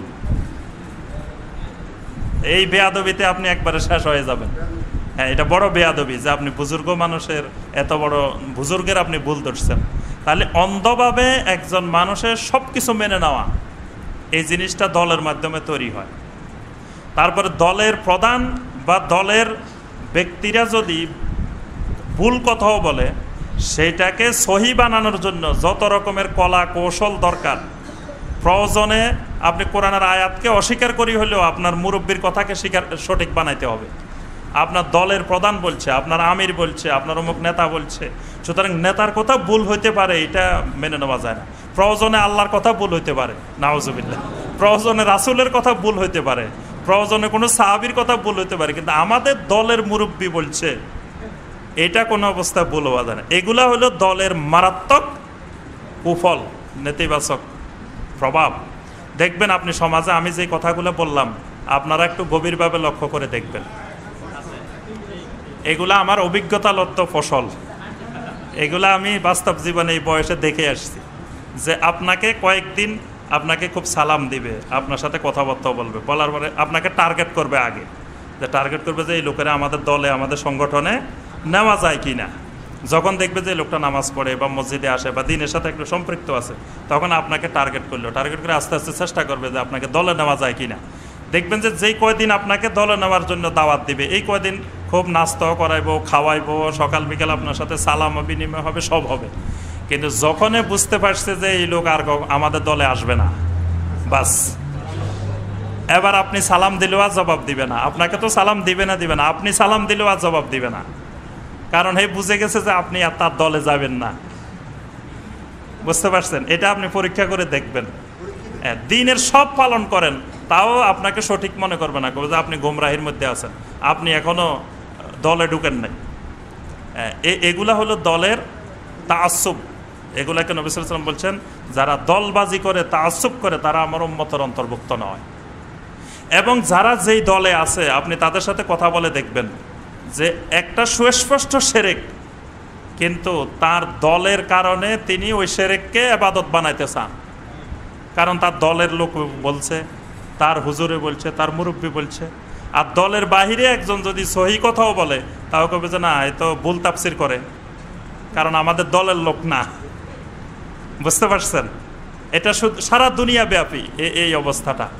এই জন্য আমরা মনে করি যে আমাদের দল আছেই আহলুস সুন্নাহ ওয়াল জামাত, বাস। আর কোনো দলে, আর কোনো সংগঠনে ঢুকার আমাদের দরকার নাই। আমরা একজন মুসলিম, এটা আমাদের একটা দল। আমরা আহলুস সুন্নাহ ওয়াল জামাতের আকীদায় বিশ্বাস করি, এটাই আমাদের একটা দল, বাস। এখন আমরা কোরআন মেনে চলবো, সুন্নাহ মেনে চলবো, এগুলা আমল করব। কোনো দলবাজির মধ্যে, গ্রুপবাজির মধ্যে আমরা নাই। এটা হলো আমার মানহাজ। এবং আমাদের অনেক মুরব্বীর, অনেক ওলামায়ে কেরামের, অনেক ফকির এটাই মানহাজ। এখন আপনাদের কাছে যদি এই মানহাজ ভালো লাগে, মেনে চলবেন। আর যদি আপনি মনে করেন যে না, দলে গেলে আমার জন্য ভালো হবে, তাহলে দলে যান, সেটা আপনার ব্যক্তিগত বিষয়। যে এই জন্য আমরা এই আয়াতে কারিমাগুলোর একটু ব্যাখ্যা করলাম, যে যেগুলো দিয়ে আমাদেরকে দলের দিকে দাওয়াত দেওয়া হয়। এবং এই আয়াতগুলো দিয়ে আমাকেও অনেকে বিভিন্ন দলের দিকে দাওয়াত দিছে, বুঝাইছে যে ওয়ালতাকুম মিনকুম উম্মাহ, আল্লাহ পাক তো দলের কথা বলছেন। ওয়াতাসিমু বিহাবলিল্লাহি জামিয়া, আল্লাহ পাক তো দলের কথা বলছেন। তাহলে যদি আল্লাহ পাক এরকম বলতে নেই, তারপরে হয়েছে আরেকটা হাদিস দলিল দেওয়া হয় যে নবী সাল্লাল্লাহু আলাইহি ওয়াসাল্লাম বলছেন, যে ব্যক্তি জামাত থেকে বিচ্ছিন্ন থাকলো 1 বিঘাত পরিমাণ, সে ইসলাম থেকে দূরে সরে গেল। ওখানে জামাত বলতে তো দল, এই দল বোঝানো হয় নাই, মুসলিম উম্মার জামাত, সমস্ত মুসলিমের জামাত। আচ্ছা, যাই হোক, আল্লাহ পাক আমাদের সবাইকে এই আয়াতে কারিমাগুলোর আলোকে আমল করার তৌফিক দান করুন। আমরা আর কয়েকটা আয়াতের আলোচনা করে শেষ করে দিব। এই প্রসঙ্গটা দিয়ে আমরা শেষ। আল্লাহ পাক বলতেছেন, ওয়ালা তাকুনু কাল্লাযীনা তাফাররাকু, খবরদার তোমরা ওই মানুষগুলার মতো হইও না যারা ইফতিরাক সৃষ্টি করে, দলাদলি সৃষ্টি করে। ওয়াখতালাফু মিন বাদি মা জাহুমুল বায়্যিনাত, এবং সুস্পষ্ট দলিল প্রমাণ আসার পরেও যারা ইখতিলাফ করে, সুস্পষ্ট দলিল প্রমাণ থাকার পরেও মতবিরোধে জড়ায়। ওয়া উলাইকা লাহুম আযাবুন আযীম, এদের জন্য আছে কঠিন শাস্তি। আহলে কিতাবদের কাছে, ইহুদিদের কাছে, নাসারাদের কাছে সুস্পষ্ট দলিল ছিল, কিন্তু দলিলের পরেও তারা নবী সাল্লাল্লাহু আলাইহি ওয়াসাল্লামের সাথে ইখতিলাফ করেছে, তারা মেনে নেয় নাই। ইয়াউমা তাবিয়াদ্দু বুজুহু ওয়া তাসওয়াদ্দু বুজুহ, কিয়ামতের দিন কিছু মানুষের চেহারা অত্যন্ত শুভ্র হয়ে যাবে, কিছু মানুষের চেহারা কালো, কুচকুচে কালো হয়ে যাবে। ফাআম্মাল্লাযীনা আসওয়াদ্দাত বুজুহুহুম, যাদের চেহারা কিয়ামতের দিন কালো হয়ে যাবে, আকাফারতুম বাদা ঈমানিকুম, তাদেরকে বলা হবে তোমরা কি তোমাদের ঈমানের পরে কুফরি করেছিলে। ফাযুকুল আযাব বিমা কুনতুম তাকফুরুন, কুফরি করার কারণে তোমরা আজকে আযাবের স্বাদ, আযাবের মজা তোমরা গ্রহণ করো। ওয়া আম্মাল্লাযীনা বিয়াদ্দাত বুজুহুহুম, আর যাদের চেহারা কিয়ামতের ময়দানে শুভ্র হয়ে যাবে, সুন্দর হয়ে যাবে, কিয়ামতের ময়দানে যারা জান্নাতি হবে, যারা আসহাবুল জান্নাহ হবে, তারা কেউ কালো মানুষ থাকবে না। তাহলে কালো মানুষ জান্নাতে যাবে না, ঠিক আছে না? তাহলে যারা কালো আছেন তারা আবার চিন্তা করে দেখেন, কালো মানুষ জান্নাতে যেতে পারবে না। তাহলে যারা কালো কিন্তু জান্নাতি যদি হন, আল্লাহ পাক আপনাকে সুন্দর বানাই দেন। একদিন নবী সাল্লাল্লাহু আলাইহি ওয়াসাল্লামের কাছে এক বুড়ি এসেছেন। বুড়ি এসে বলতেছেন, ইয়া রাসূলুল্লাহ সাল্লাল্লাহু আলাইহি ওয়াসাল্লাম, আমার জন্য দোয়া করেন যাতে আমি জান্নাতি হতে পারি। নবী সাল্লাল্লাহু আলাইহি ওয়াসাল্লাম বলেন, কোনো বুড়ি তো জান্নাতে যাবে না, বুড়ির অবস্থা তো খারাপ। রাসূল বলছেন বুড়ি জান্নাতে যাবে না, তাহলে তো আমি জান্নাতে যেতে পারবো না। নবী সাল্লাল্লাহু আলাইহি ওয়াসাল্লাম বলেন, তুমি জান্নাতে যাবে, তবে জান্নাতে যাওয়ার সময় বুড়ি থাকবে না, যুবতী হয়ে যাবা। সুবহানাল্লাহ। জান্নাতে বুড়া মানুষ যাবে না, মানে বুড়া মানুষ যুবক হয়ে যাবে। কালো মানুষ জান্নাতে যাবে না, কালো মানুষ সব সুন্দর হয়ে যাবে। সুবহানাল্লাহ। আল্লাহ পাক বলতেছেন কিয়ামতের ময়দানে কিছু মানুষের চেহারা শুভ্র হয়ে যাবে, সুন্দর হয়ে যাবে। ফাফি রাহমাতিল্লাহ, এই মানুষগুলো আল্লাহর রহমতের মধ্যে থাকবে। সুবহানাল্লাহ। হুম ফিহা খালিদুন, আর এই রহমতের মধ্যে তারা স্থায়ীভাবে থাকবে। তিলকা আয়াতুল্লাহি নাতলুহা আলাইকা বিল হক, এগুলো হলো আল্লাহর আয়াত, যেগুলো আমি আল্লাহ তোমাদের সামনে হক সহকারে, সত্য সহকারে পেশ করে থাকি। ওয়ামাল্লাহু ইউরিদু যুলমান লিল আলামিন, আল্লাহ পাক বিশ্ববাসীর উপরে, কোনো মানুষের উপরে আল্লাহ পাক জুলুম করেন না। জুলুম করার ইচ্ছাও আল্লাহ পাকের নাই। কোনো মানুষের উপরে, কোনো মাখলুকের উপরে আল্লাহ পাক জুলুম করবেন এই ইচ্ছাও আল্লাহ পাকের নাই। ওয়ালিল্লাহি মা ফিস সামাওয়াতি ওয়া মা ফিল আরদ, আসমানে যা কিছু আছে, জমিনে যা কিছু আছে, সব কিছু একমাত্র আল্লাহর। ওয়া ইলাল্লাহি তুরজাউল উমুর, আর তোমাদের সবাইকে আল্লাহ রাব্বুল আলামিনের দিকেই ফিরে যেতে হবে। সব কিছুকেই শেষ পর্যন্ত ঘুরে গাড়ে লাস্টে কোথায় যেতে হবে? ইলাল্লাহ, আল্লাহর দিকে ফিরে যেতে হবে। আল্লাহ পাক আমাদের সবাইকে সেই শুভ্র চেহারার অধিকারী হওয়ার তৌফিক দান করুন। আল্লাহ পাক আমাদের সবাইকে আসহাবুল জান্নাহ হিসাবে কবুল করুন। আল্লাহ পাক আমাদের সবাইকে কোরআন সুন্নাহর অনুসারী হিসাবে আল্লাহ আমাদেরকে কবুল করুন। আমিন ইয়া রাব্বাল আলামিন। সুবহানাকা আল্লাহুম্মা বিহামদিকা আশহাদু আল্লা ইলাহা ইল্লা আনতা আস্তাগফিরুকা ওয়া আতুবু ইলাইক। জরুরি কোনো প্রশ্ন থাকলে আমাদের খুতবা সংক্রান্ত এবং তাফসীর সংক্রান্ত এবং ঈদুল আজহা কেন্দ্রিক যদি কোনো প্রশ্ন থাকে, আমরা দুই একটা প্রশ্নের উত্তর দিয়ে ইনশাআল্লাহ সলাতুল ইশা আদায় করব।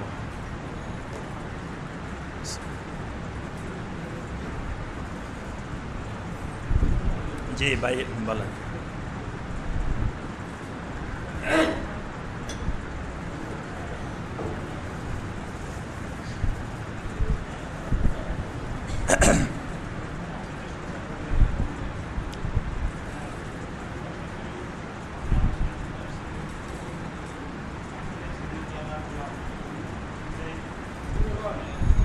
আচ্ছা, আমি শুনতেছি। জি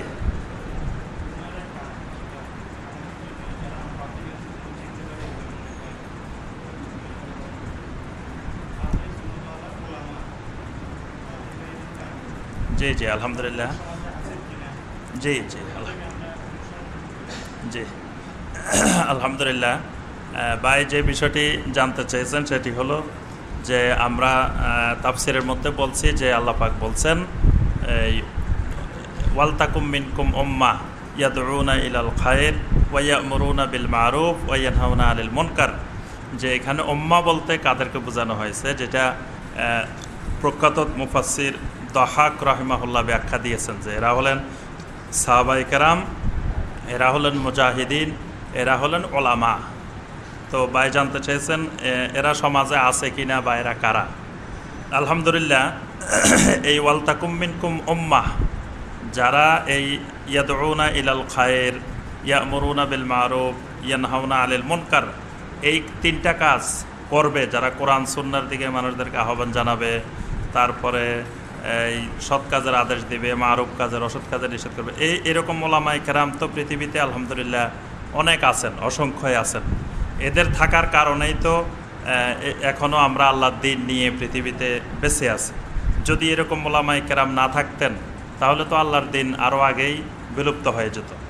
তো এরকম অসংখ্য ওলামায়ে কেরাম আছেন সারা বিশ্বব্যাপী, যারা আছেন আমরা তাদেরকে ফলো করব, তাদের মানহাজ, তাদের পদ্ধতি, তাদেরকে অনুসরণ করব। ওলামায়ে কেরামকে অনুসরণ ছাড়া দ্বীনের উপরে কোনোভাবে চলা সম্ভব না। তবে অনুসরণের ক্ষেত্রে খেয়াল রাখতে হবে যে আমি যেই আলেমের অনুসরণ করব তিনি নির্ভরশীল কিনা, মানে তিনি আমাকে কোরআন সুন্নাহর উপরে আমাকে পরিচালনা করেন কিনা, এই বিশ্বস্ততা নিয়েই তার মানহাজ ফলো করতে হবে। মানে যদি আমার বিশ্বাস থাকে যে উনি আমাকে কোরআন সুন্নাহর বাহিরে নির্দেশ দিবেন না, তাহলে তার মানহাজ আমরা ফলো করব। এটা পৃথিবীর যে কোনো দেশের যে কোনো অঞ্চলের আলেম হতে পারে। যেমন আমি বাংলাদেশে থাকব, আমরা ধরেন সৌদি আরবের একজন আলেম মোহাম্মদ বিন সালেহ আল উসাইমিন রহমতুল্লাহ আলাইহি, আমাদের বিশ্বাস যে উনি কখনো কোরআন এবং সুন্নাহর বাহিরে আমাদেরকে কোনো মাসআলা, কোনো ফতোয়া বলবেন না, বাস আমরা তাকে ফলো করব। তার অনুসরণ করব যে এই মাসালায় তিনি কি বলছেন। আজকে আমি একটা বিষয় বললাম যে সিয়াম ও ইয়মে আরাফা, আরাফার দিনের সিয়াম এটা কোন দিন রাখবে। এখন ওলামায়ে কেরাম দুই রকম বলতেছেন, আমাদের দেশেও ওলামায়ে কেরাম দুই রকম বলতেছেন। কেউ বলতেছেন যে এই যেদিন আরাফাতের ময়দানে হাজিরা উপস্থিত হবেন সেদিন সিয়ামে ইয়মে আরাফা, সেটা বাংলাদেশে যেই তারিখে হোক, 7 তারিখ হোক, 8 তারিখ হোক, 9 তারিখ হোক, যেই তারিখে হোক, কিন্তু এটা সম্পর্ক হবে আরাফার সাথে। আবার কেউ কেউ বলতেছেন না, ইয়মে আরাফা বলতে 9 তারিখ, সুতরাং হাজিরা যেই দিনে যাইবে যাক, আমাদের দেশের 9 তারিখ যেদিন হবে সেই দিন। তা এখন জনগণ ধরছে যে আমরা কোনটা ফলো করব। তা আমি বললাম যে আপনি যেই আলেমকে বিশ্বস্ত মনে করেন, আপনি যাকে কোরআন সুন্নাহর অনুসারী বা কোরআন সুন্নাহর আলেম মনে করেন, আপনার ওই মোতামেদ, ওই নির্ভরশীল আলেম আপনাকে যেটা ফয়সালা দিবেন আপনি ওইটাই অনুসরণ করবেন। অর্থাৎ তিনি যদি আপনাকে বাংলাদেশের 9 তারিখে রাখতে বলেন আপনি 9 তারিখে রাখেন, কারণ ওইটাও উনি ইস্তেহাদ করেই বলবেন, উনি নিজের থেকে বলবেন না।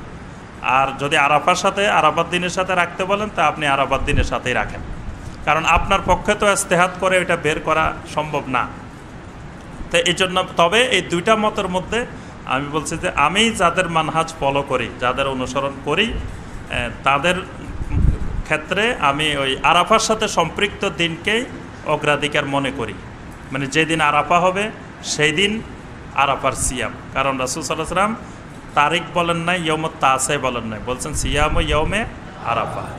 তো এরকম সর্বক্ষেত্রে মানে ওলামায়ে কেরাম, তবে আমরা কোনো ওলামায়ে কেরামের নাম বলবো না। আমরা আমাদের তাফসিরের একটা বৈশিষ্ট্য আছে, সেটা হলো আমরা কোনো দল, কোনো ব্যক্তি, কোনো ওলামায়ে কেরামের নাম বলবো না। এরকম ওলামায়ে কেরাম সারা দুনিয়াতে যারা আছেন আমরা তাদেরকে ফলো করব। জি, আর কোনো ভাইয়ের? জি আলহামদুলিল্লাহ, বুঝতে পারি নাই।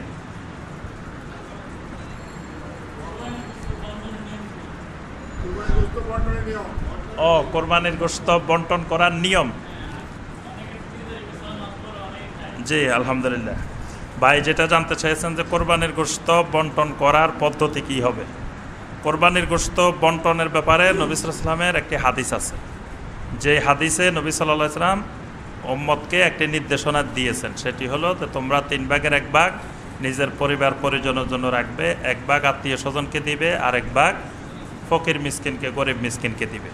কিন্তু এই নির্দেশটা ইস্তেহবাব, আল আমরু আলাল ইস্তেহবাব, মানে ইস্তেহবাবের দিক থেকে, মুস্তাহাবের দিক থেকে উত্তম। এইভাবে বন্টন করতে পারলে এটা উত্তম পদ্ধতি। তবে এই ব্যাপারে ফুকাহায়ে কেরামের ইস্তেহাদ হলো যে এখন দেখা গেল 3 ভাগ করতে গেলে আমার পরিবারের জন্য যেটা রাখলাম, তো এটা তো অনেক বড় বড় পরিবার আছে, সেই পরিবারে কিছুই হবে না। যেমন আপনি ছাগল একটা জবাই করছেন, তো ছাগল একটাকে 3 ভাগ করলে কতটুকু হবে?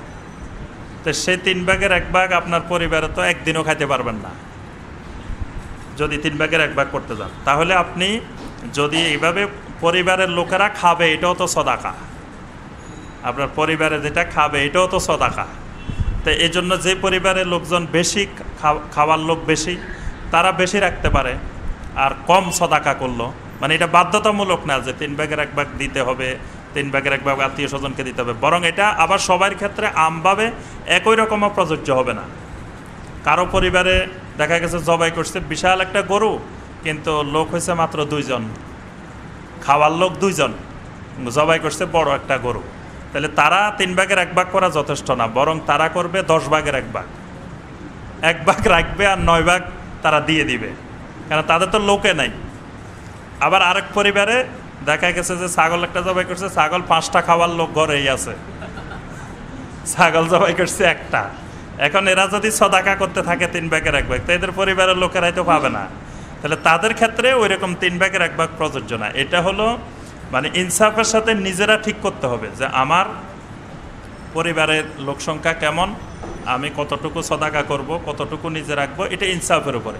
এটা আল্লাহ পাক বাধ্যতামূলক করেন নাই যে এটা এতটুকু করতে হবে, এটা মানে অবস্থার উপরে নির্ভর করবে। তা আল্লাহ পাক যদি একটা নির্দিষ্ট আইন করে দেন তখন তো এটা সবার জন্য বাধ্যতামূলক হয়ে যাবে। এজন্য এটা প্রত্যেকের পারিবারিক অবস্থা অনুযায়ী। তবে সব খেয়াল রাখতে হবে, যেহেতু এটা আল্লাহ রাব্বুল আলামিনের জন্য কোরবানিও একটা সদাকা, এই জন্য যত বেশি পারি আমরা এটা সদাকা করব। আর ওই যে 3 দিন আল্লাহর মেহমান, 3 দিনের পরে তো আর মেহমানদারি নাই নাকি, আছে মানে স্বাভাবিক মেহমানদারি। তো সুতরাং 3 দিন খাইতে পারলে যথেষ্ট। 3 দিনের পরে খাওয়া না জায়েজ না। এটা পরবর্তী কোরবান পর্যন্ত যদি খান গুনাহ নাই। আপনি যদি ফ্রিজে রেখে 1 বছর পরে আরেক কোরবান আসার আগেও খান, তাহলে অনেকে এটার আবার খারাপ দৃষ্টিতে দেখে যে কোরবানি গোশত ফ্রিজে রাখে দিছে। তো এটা তো ফ্রিজে রাখতে নিষেধ করা হয় নাই, বরং আইয়ামে তাশরিক। তাশরিক মানে হলো গোস্ত শুকানোর দিন। তাশরিক শব্দের বাংলা অর্থ হলো গোস্তকে শুকানো। তো নবী সাল্লাল্লাহু আলাইহি ওয়াসাল্লামের যুগে তো আমাদের এরকম সুন্দর সুন্দর ফ্রিজ ছিল না। সেই যুগে গোস্ত সংরক্ষণ করতে হলে শুকায় রাখতে হতো, এগুলাকে ভালো করে শুকাই রেখে দিতেন। তো সাহাবায়ে কেরাম এগুলো শুকাইতেন কেন? রাখার জন্যই তো শুকাইতেন, এগুলো খাই ফেললে তো আর শুকানোর দরকার নেই। তাহলে বোঝা গেল সাহাবায়ে কেরাম তো ফ্রিজে রাখতেন। সে সময় ফ্রিজ ছিল না, এই জন্য শুকাই রাখতেন, শুকাই তারপরে গোস্তগুলো সংরক্ষণ করতেন। তো তাহলে এগুলো রাখা না জায়েজ না। তবে খেয়াল রাখতে হবে বেশি সংখ্যক যতটুকু সম্ভব মানে আল্লাহর রাস্তায় সদাকা করা। যে বলেন ভাই।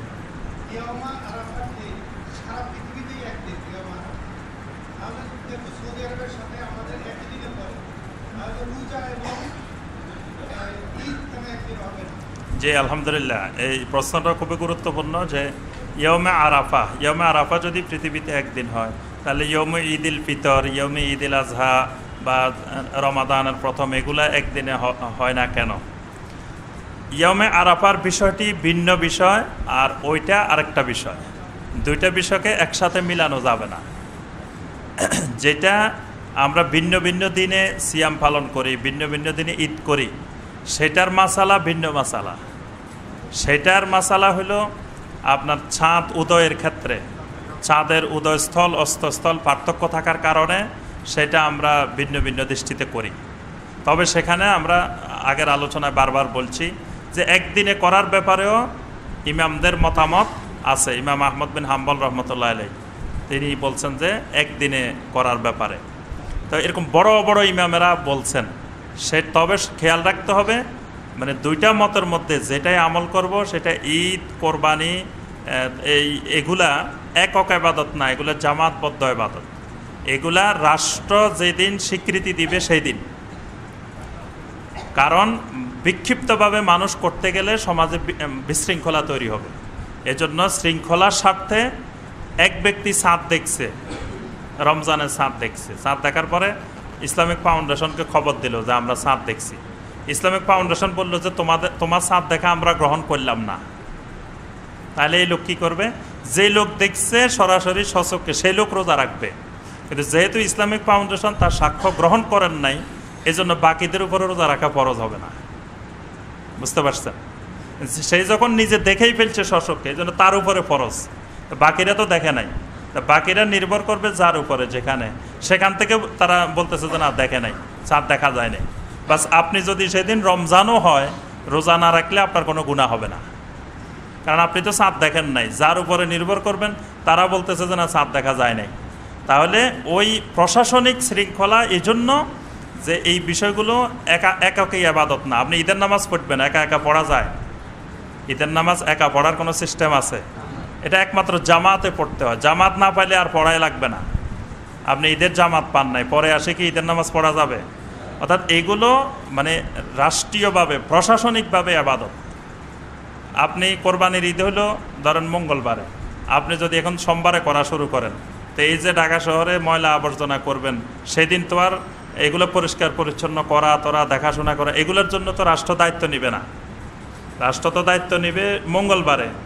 তা আপনি সেদিন সোমবার দিন করতে যায় আপনি বিশৃঙ্খলা তৈরি করলেন, যদিও সেটা হক। আপনি ঈদের চাঁদ দেখে গেছেন আগের দিন, চাঁদ দেখার পরে ইসলামিক ফাউন্ডেশনে বললেন যে আমি ঈদের চাঁদ দেখছি। ইসলামিক ফাউন্ডেশন বললো যে তোমার সাক্ষ্য গ্রহণ করা হইল না। যিনি চাঁদ দেখে গেছেন তিনি রোজা রাখবেন না, কিন্তু তিনি ঈদ করতে পারবেন না, যেহেতু প্রশাসনিকভাবে সিদ্ধান্ত হয়েছে যে কালকে ঈদ হবে না, চাঁদ দেখা যায় নাই। এর জন্য উনি একা একা ঈদ করা যাবে না। ঈদ করবেন উনি ওই দিন রোজাবিহীন থাকবেন, কিন্তু ঈদ করবেন তার পরের দিন। সবাই যেদিন ঈদ করবে সেদিন ঈদ করবেন। তো এই জন্য সেটা হলো ভিন্ন মাসালা। কিন্তু রাষ্ট্র যদি মনে করে যে আমরা একসাথে করব সারা বিশ্বে, সেটা করা সম্ভব এবং সেটা জায়েজ, সেটা শরীয়তে নিষিদ্ধ কোনো বিষয় না। এবং এই বর্তমানে এই যে মালয়েশিয়া, ইন্দোনেশিয়া, থাইল্যান্ড এইসব দেশ কিন্তু সৌদি আরবের সাথে করতেছে, অথচ এরা তো আমাদের আরও পূর্ব দিকে। এটা হলো সেটা তাদের রাষ্ট্রীয় সিদ্ধান্ত। তারা বলছে যে যেদিন আরব বিশ্বে হবে আমরাও একসাথে করব। এবং আমাদের দেশেও বিষয়টা নিয়ে ইসলামিক ফাউন্ডেশন অনেক আলোচনা পর্যালোচনা চলতেছে যে একসাথে করা যায় কি না। তো এটা যদি করা যায়, এটা শরীয়তে নিষিদ্ধ না। দুইটা মতেই আছে, মানে একদিনে করার মতামতও আছে, আবার একাধিক দিনে করার মতামতও আছে। কিন্তু এটা হলো প্রশাসন যেটা গ্রহণ করবেন সেটাই আমাদেরকে মেনে চলতে হবে। মাঝখান দিয়ে প্রশাসনের সিদ্ধান্ত গ্রহণ না করে নিজেরা কিছু লোক একত্রিত হয়ে বিশৃঙ্খলা করা যাবে না। এটা হলো ওই মাসালা। আর ইয়াউমে আরাফার মাসালাটা হলো যে এখানে নবী সাল্লাল্লাহু আলাইহি ওয়াসাল্লাম যদি বলতেন যে সিয়ামু ইয়াউমুত তাসে মিন জিলহিজ্জা, জিলহজ্জের 9 তারিখে রোজা রাখলে এই ফজিলত, তাহলে বাংলাদেশে যেদিন 9 তারিখ সেই দিন 9 তারিখ। কিন্তু নবী সাল্লাল্লাহু আলাইহি ওয়াসাল্লাম তারিখ বলেন নাই, বলছে যে ইয়াউমে আরাফা, সিয়ামু ইয়াউমে আরাফা। এই জন্য আমরা বলতেছি যে আরাফার ময়দানে যেদিন উপস্থিত হলো হাজিরা সেই দিন, সেটা 7 তারিখ হোক, 8 তারিখ হোক, 9 তারিখ হোক, যেই তারিখে হোক। এটার মাসালা আর ওইটার মাসালা ভিন্ন মাসালা। কেউ কেউ আবার 2 মাসালা এক বানায়, মানে অনেকে বলে যে তাই এটা যদি আপনি আরাফার দিনে করতে পারেন তো ওইটা করলে অসুবিধা কি। তো ওইটার মাসালা আর এটার মাসালা এক জিনিস না। আর আরাফার দিন আপনি রোজা রাখবেন কি রাখবেন না এটা রাষ্ট্র সিদ্ধান্ত দিবে না। আরাফার দিনের রোজা আপনি কোন দিন রাখবেন এটা কি ইসলামিক ফাউন্ডেশন ডিসিশন দিবে? এটা হলো আপনার ব্যক্তিগত ইবাদত। আর ওইটা কোন দিন ঈদ করবেন, রোজা রাখবেন, এটা রাষ্ট্রীয় সিদ্ধান্তের উপরে নির্ভর করবে। তো সুতরাং সেই বিষয় আর এই বিষয় দুইটা আলাদা বিষয়। সুবহানাক আল্লাহুম্মা বিহামদিকা আশহাদু আল্লা ইলাহা ইল্লা আনতা আস্তাগফিরুকা ওয়া আতুবু ইলাইক।